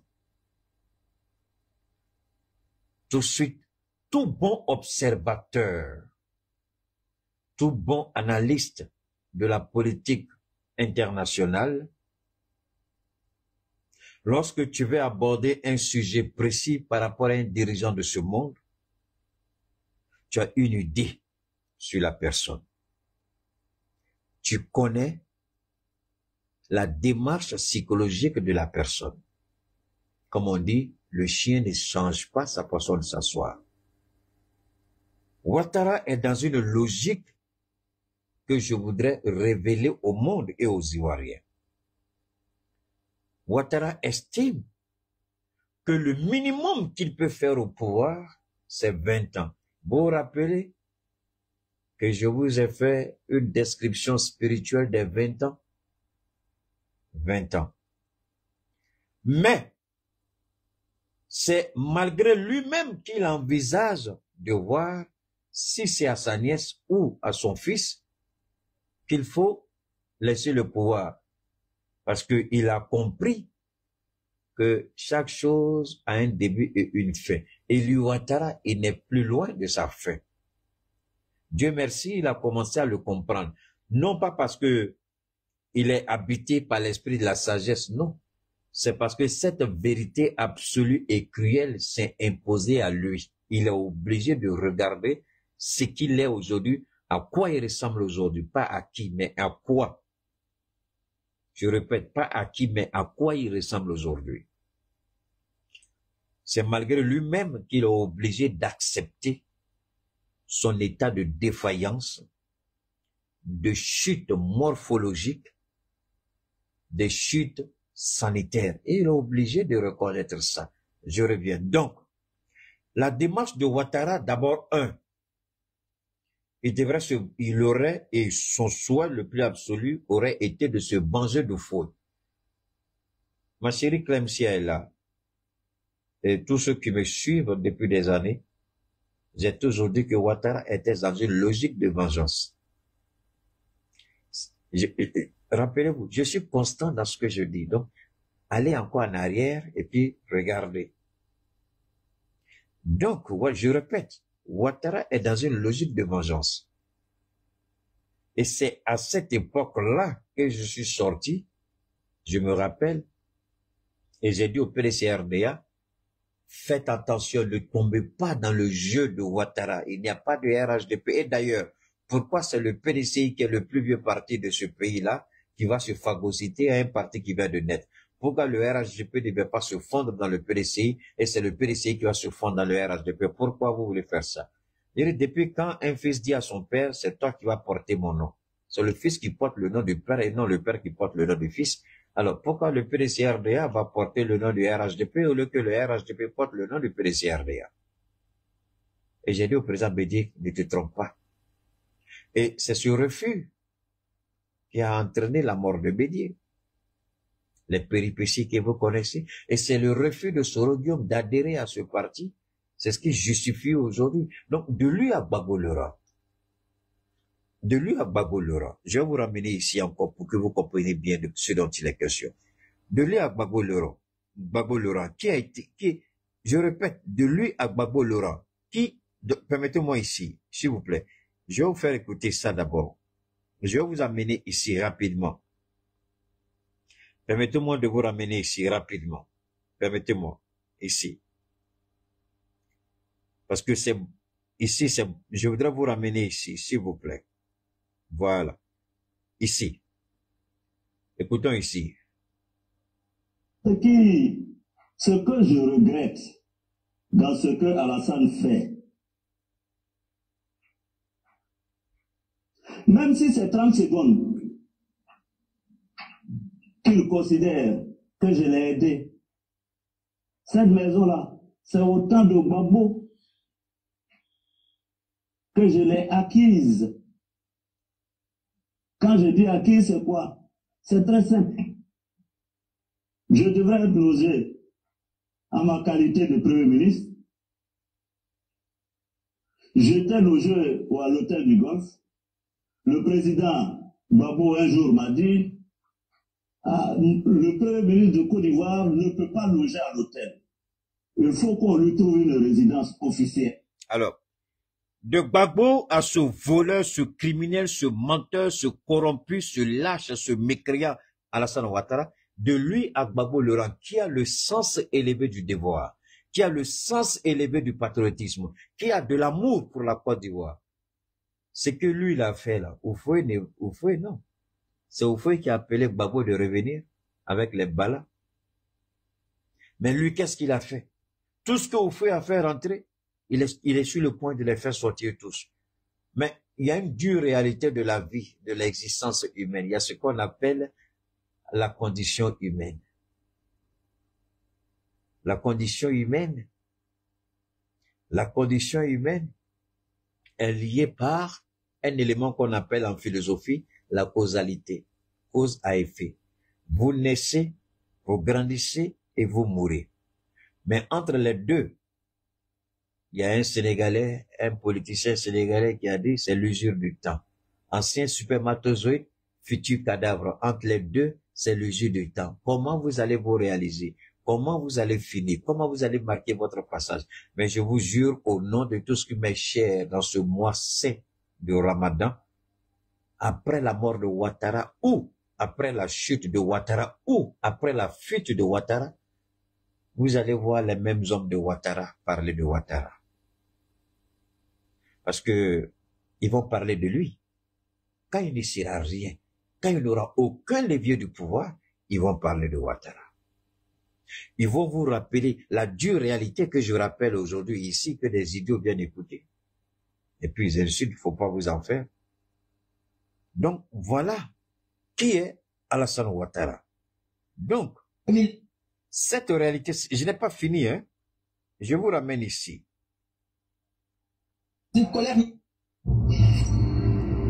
Je vous ramène ici.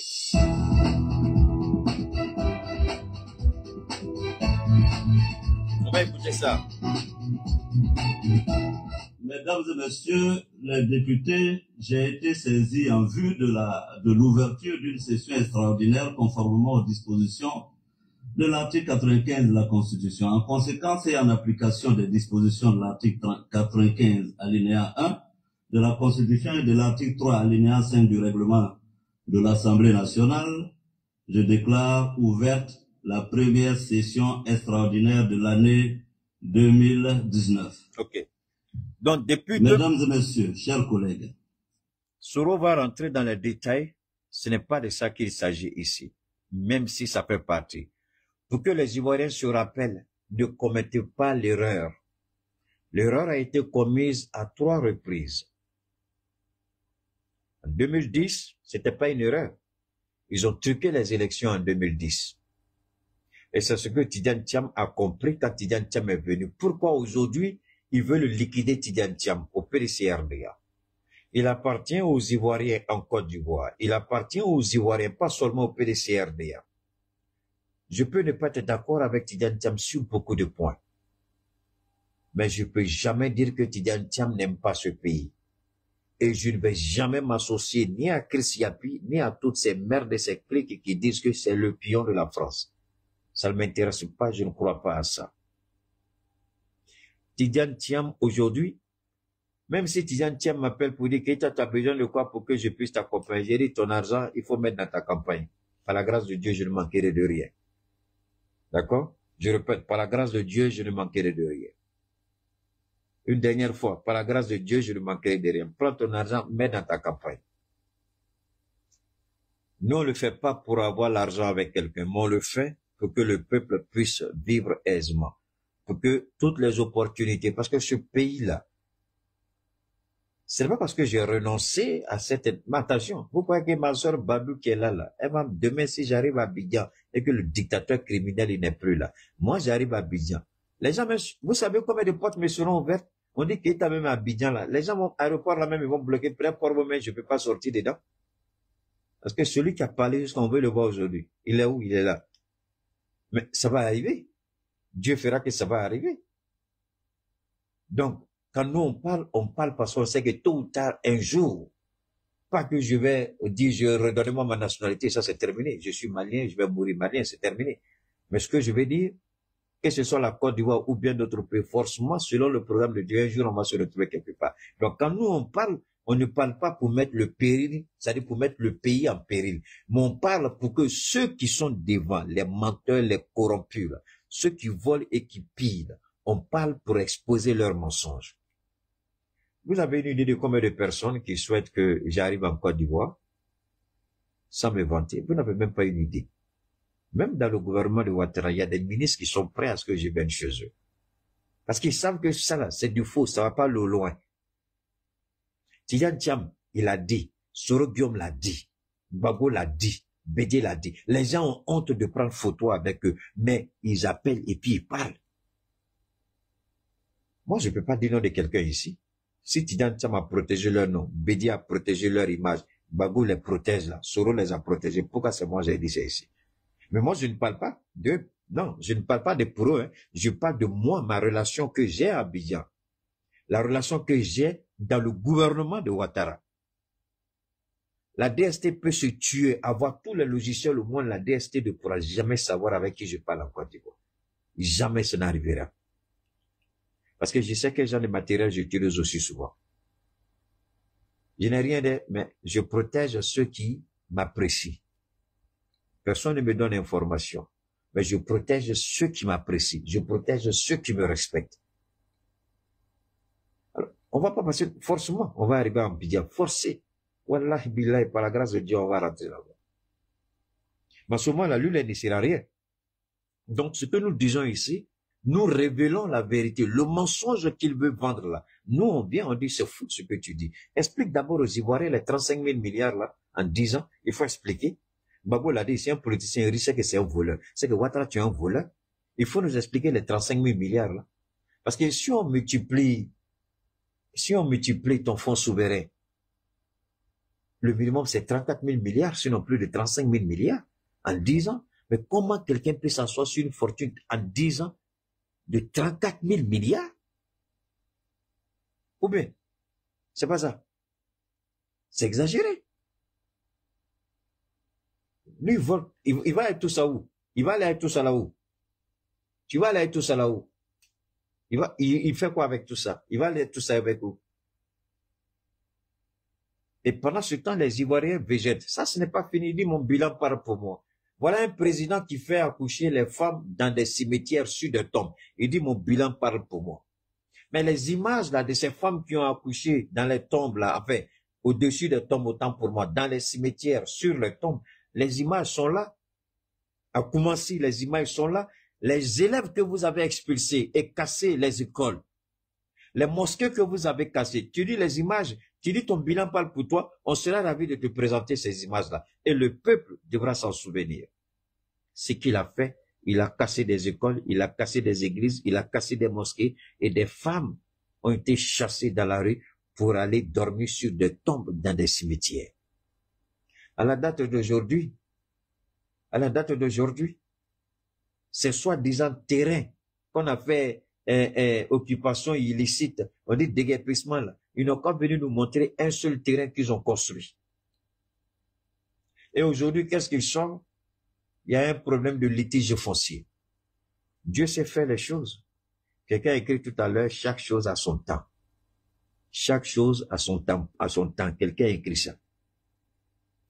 Mais pourquoi c'est maintenant que les litiges fonciers là apparaissent? Alassane Ouattara est une menace pour l'humanité. C'est les gens comme Alassane Ouattara, on doit amener à la CPI. Crime contre l'humanité, c'est lui. Crime contre les droits de l'homme, c'est lui. Crime contre les femmes, c'est lui. Crime contre les bébés, c'est lui. Crime contre les élèves, c'est lui. Crime contre ceux qui ont leur foi, là. Peu importe, musulmans ou chrétiens, là, tout ce que c'est lui. Mais maintenant, détestez-nous, insultez-nous. Ça ne changera rien devant la face de Dieu. Dieu connaît mieux que nous. Dieu sait ce qu'il réserve à Ouattara. Nous, on ne fait qu'effreuler seulement. Parce que si Dieu voulait frapper Ouattara, là, il y a longtemps, Ouattara avait disparu. Alors, je vais vous raconter l'histoire de ce roi qui était gonflé, qui était égaré, pervers. Il était tellement gonflé qu'il a voulu se faire croire, se faire traiter comme un petit Dieu. Et Dieu envoie son prophète et lui dit, je te maudis, pendant 7 ans, tu vas vivre avec les animaux, tu seras comme les animaux dans la brousse. Et avant la tombée de la nuit, il chute de son piédestal, il perd le pouvoir et il est exilé en brousse pendant 7 ans. Les cheveux ont poussé comme Bob Marley, les ongles ont poussé comme des panthères et des griffes, et il se nourrissait de racines, de feuilles, d'insectes. Un roi, quand il s'est abaissé et reconnaître la gloire de Dieu, Dieu envoyait des gens aller le chercher en brousse. Ils l'ont ramené, lavé, nettoyé, et puis l'ont rétabli dans son fauteuil de roi. Ils l'ont rendu plus beau qu'avant. Dieu, il sait ce qu'il fait. Hein? Donc, vous, les petits qui parlez d'Ado, là, priez Dieu, quand il va vouloir frapper Ado, là, ne soyez pas à côté. C'est le seul conseil que j'ai à vous donner. Parce que quand Dieu va vouloir frapper, là, si vous êtes à côté, là, il ne va pas trier, il va vous frapper tous. Ouattara était un menteur. Ouattara était un voleur.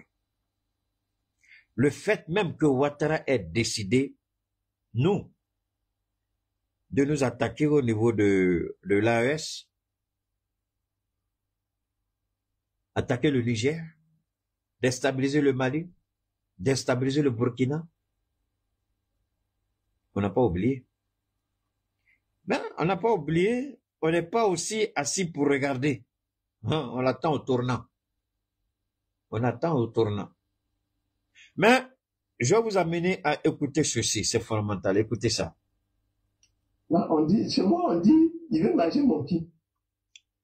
Juridiction administrative contre une décision qui émane de l'État. C'est Donne-moi une seconde. parce que l'intérêt même de l'opposition aujourd'hui, c'est d'obtenir la révision de la liste électorale. Vous savez que l'élection présidentielle... Alors, je vais m'arrêter là. La révision, je vous ai parlé la dernière fois de la question de la liste électorale. Je vais vous dire pourquoi. Cette révision-là, Ouattara ne la veut pas et Ouattara va jamais l'accepter. En 2025, il y a un budget de 27 milliards 500 millions qui ont été votés pour la révision. Je dis bien 2025, budget des finances 2025, CEI, révision liste électorale, 27 milliards 500 millions. C'est dedans, allez-y, regardez. Et qu'est-ce qu'ils disent? Après les élections, vous allez vous enrôler. Voilà ce que la CEI dit. Est-ce que humainement, normalement, est-ce que un être humain doit agir ainsi? Donc, dans la logique du RHDP, l'être humain n'est bon qu'à être utilisé par rapport à un besoin. Et si ce besoin est résolu, l'être humain, il faut le chasser, on n'a plus besoin de lui. Mais on est enrôlé dans la liste, autant pour moi, sur la liste électorale que pour voter. Et le premier vote, c'est celui de la présidentielle. Alors pourquoi il refuse? Tidjane Thiam, pourquoi sa vie est menacée? Je ne serai pas long, juste quelques mots. Tidjane Thiam est venu avec les chiffres parce que c'est un mathématicien. Il a dit, vous êtes, on truque les élections dans nos pays parce qu'on a un problème. Le problème, c'est quoi? Le problème, c'est parce que on n'est pas présent suffisamment sur la liste électorale. Si par exemple Ouattara veut truquer les élections avec 100 000, 200 000, 300 000 voix d'écart, il peut le faire aisément. Mais là où ce sera compliqué pour lui, la Côte d'Ivoire normalement, sur la liste électorale, les Ivoiriens devaient atteindre le chiffre au minimum de 14 à 15 millions. Mais ce qui n'est pas le cas. Et Tidjane Thiam, dans ses tournées, parce que les gens ne voyaient pas la nécessité d'aller s'inscrire, puisque après tout, on va voler. Il n'avait pas tort. Et cette réflexion-là, je l'ai beaucoup comprise aux États-Unis. Ceux qui font les États-Unis, ceux qui sont aux États-Unis, ceux qui diraient aussi bien que moi, qui se sont intéressés à la politique américaine savent de quoi je parle. Les Américains, surtout les Noirs, ils disent « nothing gonna change ». Ils ont voté, ils n'ont pas voté, ce sera comme ça. Mais il y a eu une prise de conscience. Surtout la jeune dame là, Owen là, qui est en train de fatiguer Macron là. Il y a, à partir des podcasts, les gens ont commencé à conscientiser les Noirs. Vous jouez contre vous-même, vous jouez contre l'avenir de vos enfants. Donc, ces histoires de dire je vais pas, ça va se retourner contre vous. Parce que vous allez toujours subir les affres de la politique. Et les Noirs ont commencé petit à petit à laisser tomber cette attitude-là. Je vais pas aller, I don't give ceci, bon, blablabla, je vais pas utiliser les gros mots ici. Mais les gens, ils partaient pas, I don't. C'était ça. Mais aujourd'hui, ils ont compris, ils ont commencé à aller.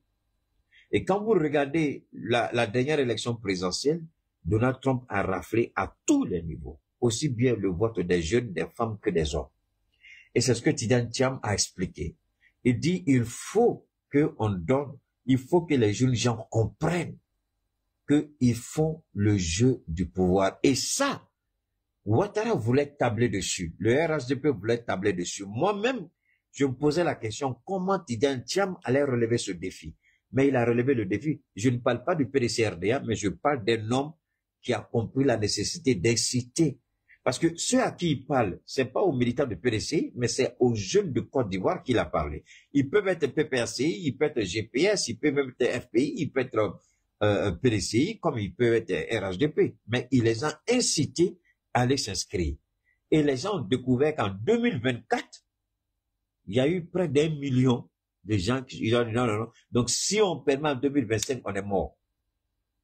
C'est là une des raisons. Voilà pourquoi Tidjane Thiam est menacé aujourd'hui. Voilà pourquoi je vous ai dit.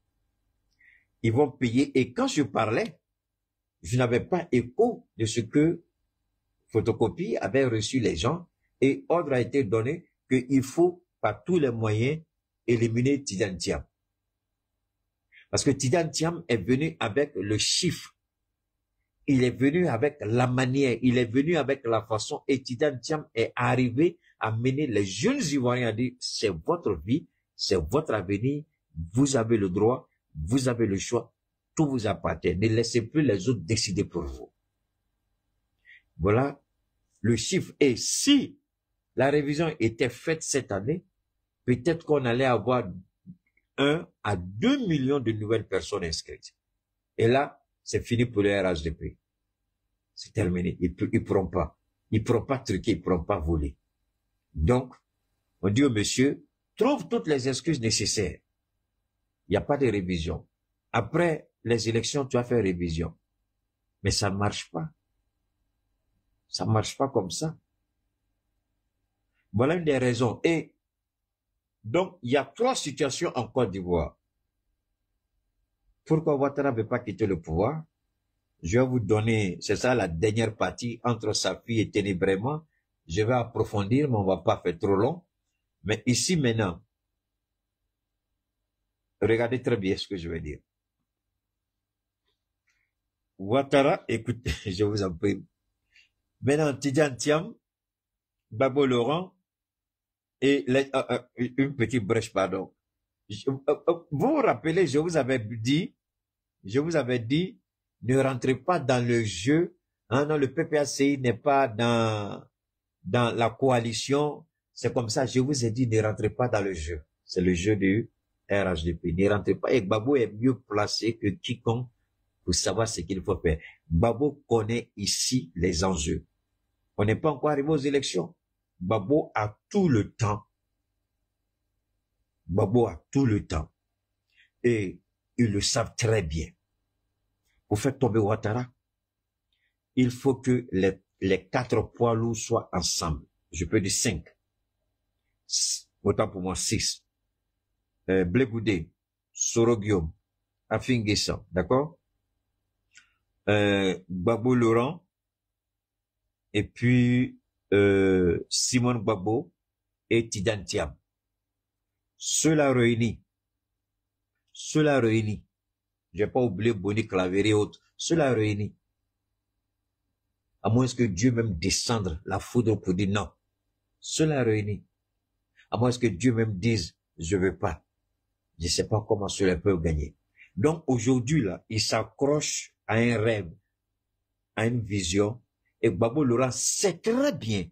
Et moi je conseillerais aux Ivoiriens, réfléchissez beaucoup plus. Ne vous limitez pas seulement à dire Gbagbo va affaiblir, Gbagbo va faire ceci, pourquoi le peuple a assez. C'est très bien fait et moi je suis très content pour Gbagbo Laurent. Il n'y a pas plus stratège que Gbagbo Laurent. Il n'y a pas plus stratège, je répète, que Gbagbo Laurent. Il sait très bien pourquoi il fait ça. Au moment où les gens ne s'entendent pas, c'est là que Gbagbo va sortir sa stratégie par rapport à la coalition. Il n'est pas pressé. Parce que le RHDP, lui, il préfère, Gbagbo se met en retrait, c'est le vieux de la vieille. C'est son jeu, c'est son terrain. Gbagbo se met en retrait et puis va regarder ce qu'ils vont faire. C'est au regard des pions qui vont pousser là, que Gbagbo va se positionner. Gbagbo n'est pas bête et il a très bien fait de rester dans son coin. Il a très bien fait de rester. Parce que, écoutez, quand vous êtes éparpillé, vous allez à la chasse ou vous allez à la pêche, vous voulez tout de suite voir que les poissons sont groupés dans un seul endroit, puis vous lancez votre filet. Mais quand les poissons sont éparpillés, vous voyez que vous allez lancer au moins 20, 30, 50 fois votre filet pour avoir au moins un nombre conséquent de poissons. Mais quand c'est sur place, vous avez une seule fois, vous lancez votre filet, vous avez 200, 300 poissons. Tu vois, donc, c'est ta mère qui est finie, petit bâtard là. Attendez, j'ai enlevé ce Traoré idiot là, mal élevé. Va dire ça à ta mère. Voilà. Donc, Gbagbo sait très bien, je répète ce qu'il fait. Il sait où il va, il sait où il met les pieds, il sait ce qu'il doit faire. Donc, comme je le disais, quand vous avez tous les poissons, vous avez 200, 300, 400, 500 poissons, vous lancez votre filet, vous allez avoir moins 70 à 80, vous allez récupérer. Mais quand ils sont éparpillés, vous êtes obligé de fournir plus d'efforts, plus de temps, et vous n'êtes pas certain d'avoir le maximum que vous voulez. Et moi, je pense que cette stratégie, c'est la meilleure stratégie que Laurent Gbagbo puisse présenter. Donc, la suite, on verra. Maintenant, la question que chacun doit se poser. Ils sont en train de préparer quelque chose, évidemment, contre Tidiane Thiam. Il faut l'écarter, comme ils ont dit. Parce qu'ils savent aujourd'hui que peut-être que dans la culture africaine,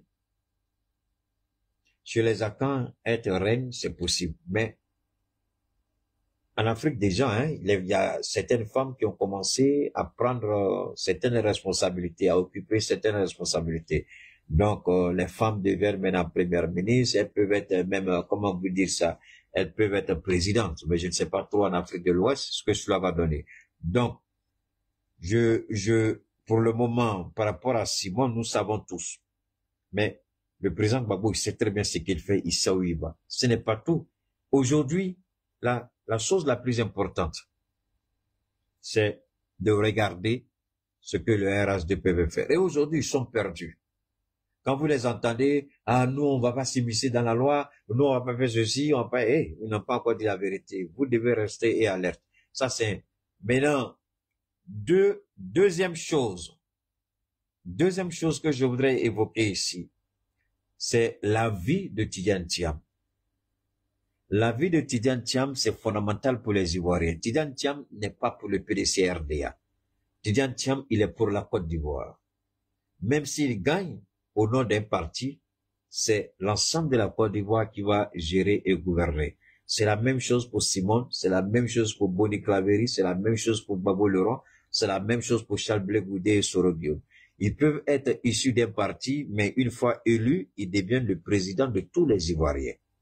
Donc, à cet effet, ils veulent faire tout parce que, comme je l'ai dit, je le répète, c'est parce qu'ils ont eu peur. Contrairement aux bêtises de Chris Yapi, ils ont eu peur. S'ils n'avaient pas peur, je vous jure au nom de Dieu, s'ils n'avaient pas peur, ils allaient écarter Tidjane Thiam. Mais, ils se disent, en écartant Tidjane Thiam, ce sera de trop. Donc, il faut écarter ceux qu'on a condamnés. Et Tidjane Thiam, on va voir au niveau du contentieux ce qu'on peut faire. Au niveau du contentieux, je vous ai déjà dit, vous avez entendu mon jeune frère Isaac, ils vont utiliser tous les moyens. Ils vont engager des jeunes gens avec des moyens. Ils vont entamer des procédures, ils vont entamer ceci, ils vont entamer cela. L'objectif, c'est de dire que Tidjane Thiam, il ne peut pas. Alors que juridiquement, légalement, rien ne l'empêche pour être candidat. Maintenant, les conneries que rencontrent les gens de Billon ou les idiots qui sortent pour porter plainte là, nous on s'en fout. Ils peuvent porter plainte où ils veulent. Ça, ce sont des bêtises. Ces idiots qui portent plainte, ça c'est une cuisine interne au PDCRDA. Mais je vous demande d'aller regarder ces gens-là, à quoi ils ressemblent. Vous croyez que ces gens-là sont réellement du PDCRDA? Même s'ils sont du PDCRDA, est-ce que vous croyez réellement? On dit c'est quand le mur est fissuré et les lézards y pénètrent. Est-ce que vous croyez réellement que c'est tout le monde qui peut résister à l'influence ou à la force de l'argent? Donc ne vous laissez pas distraire par ces choses. Une chose est certaine. Même quand Chris Yapi parle, le conseil que je vais vous donner, malgré son fameux slogan, Chris Yapi ne ment pas là, c'est bullshit. Actuellement là, ce qui concerne Tidjane Thiam là, il est le plus gros menteur de toute l'histoire. Je n'ai pas dit qu'il n'a jamais dit la vérité, mais ici là, il ment.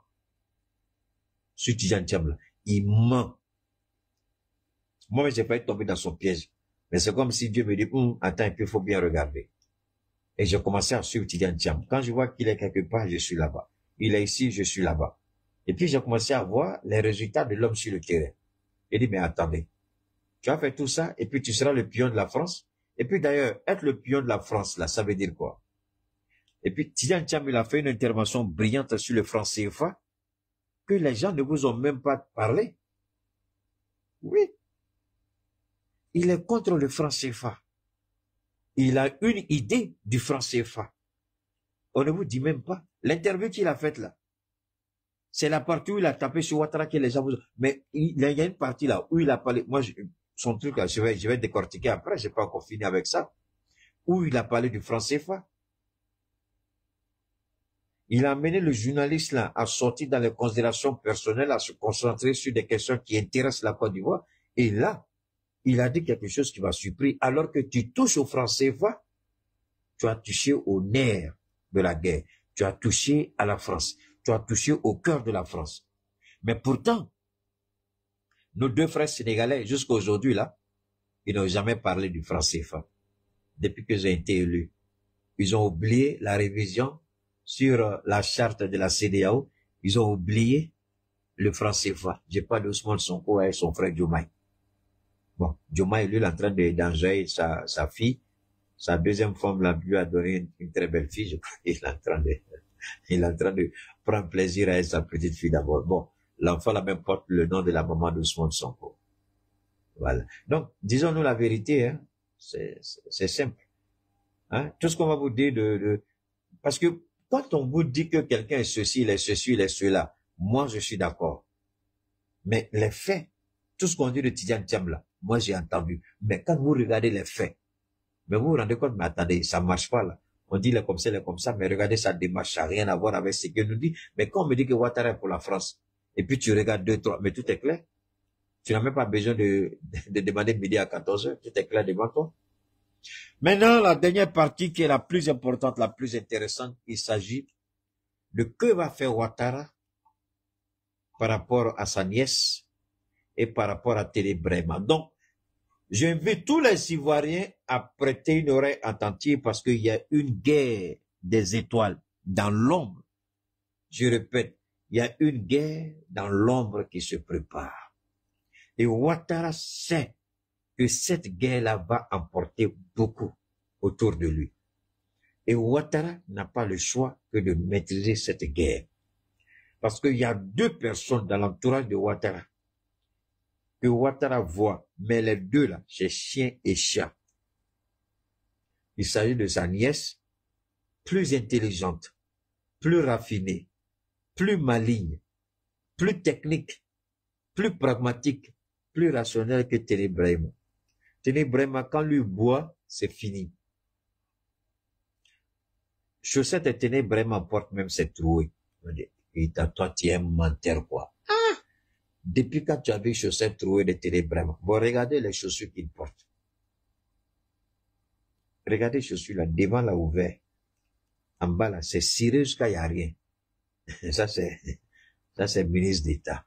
Lui qui gérait le fonds souverain avec le budget du palais de la présidence. Et alors donc, je vous dis. Donc, la petite là, secrétaire général de la présidence, la femme de Bruno Nabandé Koné. Bruno Nabandé Koné, d'après les cassements des papos de Chris Kougnon, il a divorcé sa femme, la mère de ses enfants, et puis il a marié celle-là. Tu Ouattara, quand tu sors avec une nièce, que tu l'épouses, c'est fini. Ta vie, en tout cas, pendant la vie de Ouattara, ta vie est garantie. Il te permet de voler sans réfléchir, parce qu'il sait que ça lui reste pas encore beaucoup.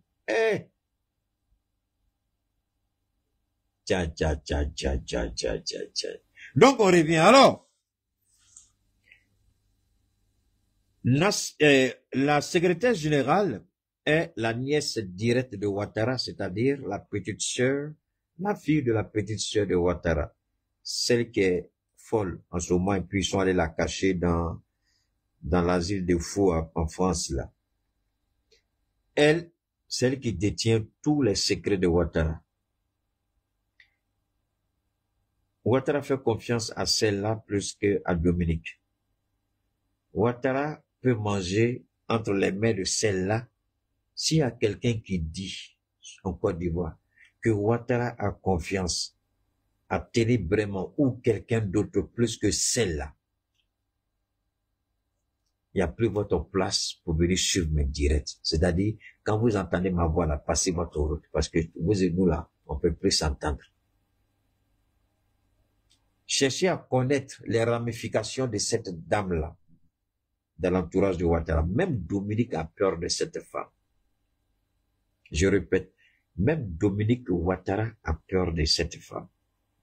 C'est la seule personne dans la vie de Ouattara que Ouattara n'a jamais grondé ou regardé de travers, parce qu'elle connaît trop son papa. Elle connaît trop Ouattara. Et Ouattara, le seul regret, quand il la regarde, le seul regret de Ouattara, il aurait souhaité qu'elle soit un garçon. Et Télé Brema sait comment Ouattara la voit et ce que Ouattara pense d'elle. Et il y a de fortes chances qu'elle devienne première ministre, que Télé Brema devienne premier ministre. Parce que la fonction qu'elle occupe aujourd'hui, quand vous quittez cette fonction, logiquement, vous êtes promu directement premier ministre. Parce que elle, c'est elle qui traite tous les dossiers les plus sensibles de l'État. Télé Brema n'a pas accès à ces dossiers-là. Il n'a rien. Il a le titre gonflant de ministre d'État, c'est tout. C'est le directeur de cabinet de Télé Brema qui fait tout. Et ce directeur de cabinet travaille directement à la présidence. C'est-à-dire, même le directeur de cabinet de Télé Brema, il travaille directement avec la secrétaire de la présidence. Donc, il n'y a pas quelque chose que Télé Brema peut faire et elle n'est pas au courant. Parce qu'elle a rang de ministre. Et avec son rang de ministre, normalement, sur le plan protocolaire, elle est en bas des ministres d'État. C'est pas ça? En bas des Adjoumani, en bas des Ténébrema. Mais, dans les faits, elle est au-dessus de tout cela. Même elle est au-dessus de Mambre Bae. Tu vois? Beugre Mambé. Même elle est au-dessus de Beugre Mambé. C'est-à-dire, sur le plan protocolaire, la hiérarchie est respectée. Mais dans la pratique, elle est au-dessus même du vice-président. Je répète, elle est même au-dessus du vice-président, la fille de Ouattara, secrétaire général de la présidence. Là. À côté de Ouattara, il n'y a pas garçon. À côté de Ouattara, il n'y a pas garçon. Elle est la seule. Et c'est pourquoi elle connaît tous les dossiers de l'État de A à Z. Et quand vous regardez ça, quand vous regardez ça, vous posez la question, waouh, on va où? Mais, maintenant, en quoi est-ce que nous devons avoir une idée attentive? C'est lié au fait que Ouattara est conscient qu'il a deux types de cancers auxquels il doit faire face. Le cancer de la prostate et le cancer de la gorge. Et logiquement, Ouattara ne peut pas aller en campagne. Ça, on a qu'à se blaguer. Il peut pas aller en campagne. Mais s'il peut pas aller en campagne, qui va faire campagne pour lui? C'est Ténébrema, c'est Photocopie, c'est Adjoumani, c'est Touré Mamadou. Parce que l'état de santé de Ouattara ne permet pas à Ouattara d'aller parler. Il peut pas. Donc Ouattara doit faire un choix. Alors c'est là que ça devient intéressant parce que jusqu'à présent, Ouattara a peur de faire le choix. C'est pourquoi il maintient le flou sur son état de santé et dire qu'il se porte bien. Pour détourner l'attention des Ivoiriens sur... Parce que les Ivoiriens sont en train de se focaliser selon les informations de Chris Yapi, d'ailleurs, qui souvent sont erronées, pas toujours, mais rarement. Les gens se focalisent aujourd'hui sur Ténébrema. Moi, je ne me focalise pas sur Ténébrema, je peux me tromper, mais je me focalise plutôt sur elle. Parce que voilà ce qui peut se produire, comme je l'ai prédit en 2020. Malheureusement, enfin, heureusement pour moi, malheureusement pour eux. Il s'agissait de trouver des candidats fantômes, des candidats écrans. Après les élections, ceux qui doivent gérer le pays, les vrais là même là, ils vont sortir. Il y a forte probabilité que Ténébrema soit situé, soit appelé. Ça, c'est possible. Mais ce qu'il faut retenir, et j'insiste, pour le moment, Ouattara ne sait pas qui il doit choisir. Mais lui-même, il y a un problème. Soit, il va faire le figuratif avec Meïté. Après les élections, si jamais il y a élection, parce que je n'en suis pas trop sûr, Meïté, il arrive et puis il change tout. Après les élections, il nomme un vice-président lui-même, puisqu'il a modifié la constitution pour ça. Donc après les élections, il nomme un nouveau vice-président. Ensuite, il se retire. Ce nouveau vice-président prête serment et choisit son vice ou sa vice-présidente. Mais une chose est certaine. Si sa nièce, écoutez très bien ce que je dis, et je mets quiconque au défi. Si sa nièce ne fait pas partie des prétendants, mais il y a un fauteuil qu'on ne pourra pas lui arracher. C'est le fauteuil de la primature. Elle peut ne pas être vice-présidente. Elle sera première ministre. Ouais, Ouattara, je sais que tu es en train de m'insulter en ce moment. Ouattara m'insulte en ce moment. Ça sonne dans mes oreilles. Et Ouattara m'insulte en ce moment. Et ouais. Donc, je répète, sa fille, là, elle sera la prochaine première ministre en Côte d'Ivoire. Va dire c'est pas vrai. Donc, c'est pourquoi elle, on la met dans le noir. On veut pas qu'elle sorte. Parce qu'il la prépare. C'est pas pour rien. Les gens pensent que c'est parce qu'elle a torpillé Abdraman Sangaré, c'est pas ça. Ouattara lui-même avait des intentions. Pourquoi c'est elle qui signe à la place de Ouattara? Le limogeage d'Abdraman. Donc, je reviens, je le dis. On aura un président figuratif. Ouattara peut être président. Il peut nommer quelqu'un d'autre comme vice-président. Mais le véritable levier du pouvoir sera au niveau de la primature, c'est-à-dire avec sa nièce. Donc, même si Ouattara ne peut pas avoir même si Ouattara peut pas avoir, comment on appelle ça, tous les dossiers, même si, je veux dire, en fait, si Ouattara n'est même pas au meilleur de sa forme et qu'il est président, mais elle, en tant que première ministre, qui va gérer tous les dossiers? Déjà, elle a l'onction de Ouattara, elle a la bénédiction de Ouattara, elle a les accords de Ouattara, donc c'est elle qui va tout gérer. Donc, à ce niveau-là, nous parlons seulement du RHDP, ce sont les hypothèses que nous plaçons. Donc, si vous faites vos calculs, arrangez-vous pour ne pas retirer la petite là-dedans. Si vous la retirez, vous avez tout faux. Elle sera elle sera, si ce qui le recherche là, ils arrivent à atteindre ça, elle risque d'être la prochaine première ministre avec plus de pouvoir que vous n'allez l'imaginer.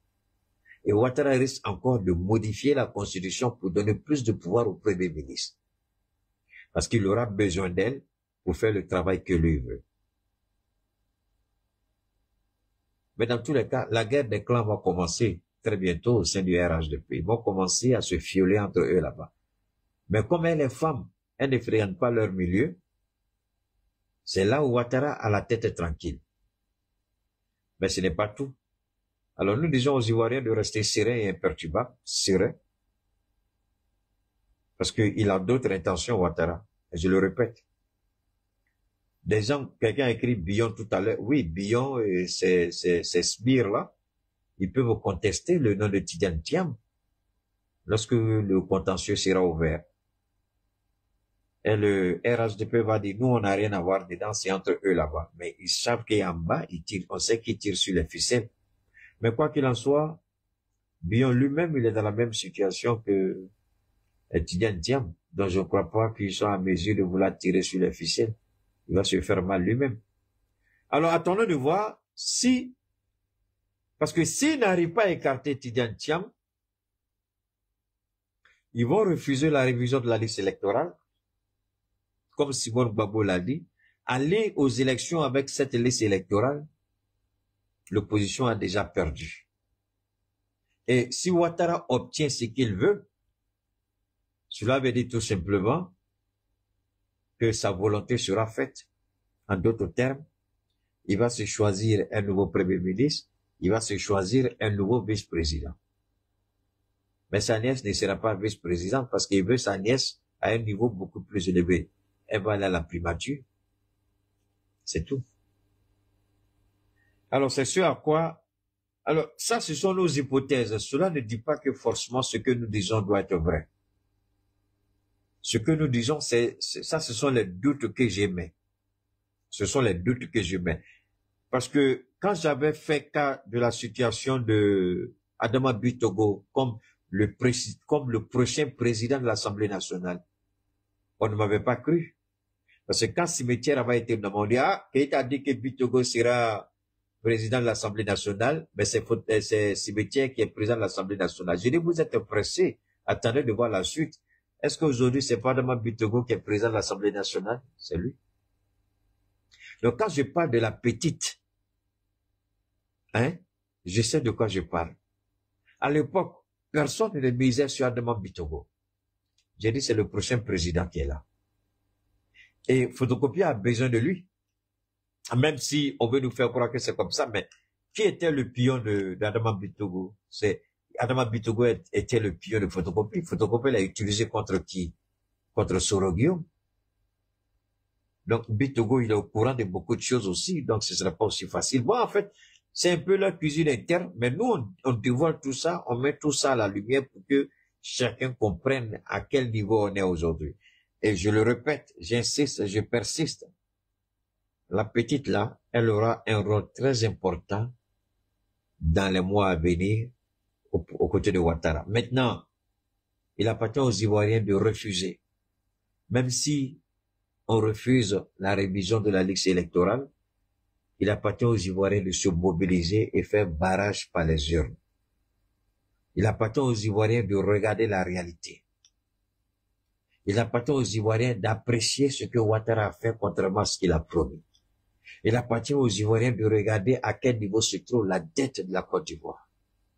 À quel niveau, qu'est-ce que Ouattara a fait pour la jeunesse? Qu'est-ce qu'il a fait pour le pays? Est-ce que l'endettement en valait la peine? Regardez la dette, comme on appelle ça, pardon, pas la dette. Regardez le fonds souverain. Regardez le budget du palais, de la résidence présidentielle. Regardez un peu les gabégies de gauche à droite. La Côte d'Ivoire n'a pas d'avion de combat, même d'hélicoptère. La Côte d'Ivoire prêtait et louait l'hélicoptère de la France. Alors que le Burkina est en train d'amasser les hélicoptères, les drones, les avions d'attaque et de combat, la Côte d'Ivoire n'a rien. Le Niger, c'est la même chose. Le Mali, on n'en parle pas. Mais comment ce pays-là donc, en fait, la Côte d'Ivoire a été surendettée pour financer le train de vie de Ouattara et de sa famille. Mais la Côte d'Ivoire n'a pas été endettée pour construire la Côte d'Ivoire. Je répète, la Côte d'Ivoire n'a pas été endettée pour construire la Côte d'Ivoire. La Côte d'Ivoire a été endettée pour financer le mode de vie, le train de vie des Ouattara et des Louviens. Voilà d'où vient l'endettement excessif de la Côte d'Ivoire. La Côte d'Ivoire n'a pas été endettée pour construire des usines, pour construire des routes, pour construire ceci ou cela. Mais la Côte d'Ivoire a été superbement endettée pour financer le train de vie de Ouattara et de son clan. Voilà la réalité. Il appartiendra aux Ivoiriens de commencer à regarder de près. Vous n'êtes pas obligés de nous écouter. Vous n'êtes pas obligés d'être d'accord avec nous. Mais vous êtes obligés de vous poser des questions. Vous êtes obligés de regarder autour de vous. Vous êtes obligés de regarder et d'apprécier. Alors donc, quand vous regardez ça, cela, il faut poser cette question. Posez-vous cette question et regardez de près. Le choix vous sera donné de choisir un président. Ce n'est pas évident que la révision de la liste électorale soit faite. Ce n'est pas évident. Mais il appartiendra à chaque Ivoirien de regarder et de tirer une leçon. Est-ce que ça vaut la peine encore de confier la Côte d'Ivoire pour 20 ans à ce régime, à ce président? Ou les Ivoiriens se lèvent et se disent, il faut, mais qu'est-ce que Ouattara peut faire qu'il n'a pas réalisé en 15 ans? Quand il venait au pouvoir, il n'avait pas le cancer peut-être de la prostate, il n'avait pas le cancer de la gorge peut-être, mais il a eu tout ça pendant les 15 ans de gestion. Parce qu'il a trop tué. Sa méchanceté. Vous savez, il y a des maladies qui ne sont pas comme ça. C'est des maladies qui sont liées. Ce sont des maladies qui sont des conséquences de votre comportement. Alors, prions Dieu que tout se passe bien pour ce beau pays, le pays de Nana, le pays des Baoulés, parce que moi j'aime beaucoup ce peuple-là. Le peuple baoulé, c'est un peuple très accueillant, c'est un peuple très pacifique, très respectueux, c'est un peuple très aimant et c'est un peuple que nous respectons. Et j'aime beaucoup, j'ai eu beaucoup d'amis avec les Zimba, les Agnis, les Baoulés surtout, les Atiers beaucoup, voilà. Et puis quelques rares fois les Bétés. Les BT, c'était vraiment, quand vous êtes là, vous êtes vraiment ensemble. Alors donc, c'était ma modeste contribution, mais on va continuer de parler de Ouattara jusqu'aux élections. On ne peut pas arrêter. Il faut que les Ivoiriens soient informés, il faut que les Ivoiriens soient au courant, il faut que on sache ce qui se passe. On apportera notre modeste contribution. Hein? On ne dit pas forcément que ce que nous disons est la vérité, mais on dit ce que nous disons peut susciter des réflexions, peut susciter des interrogations. Il appartient à celui qui veut la vérité d'aller chercher la vérité. Il appartient à celui qui veut être abruti d'être abruti. Nous, on est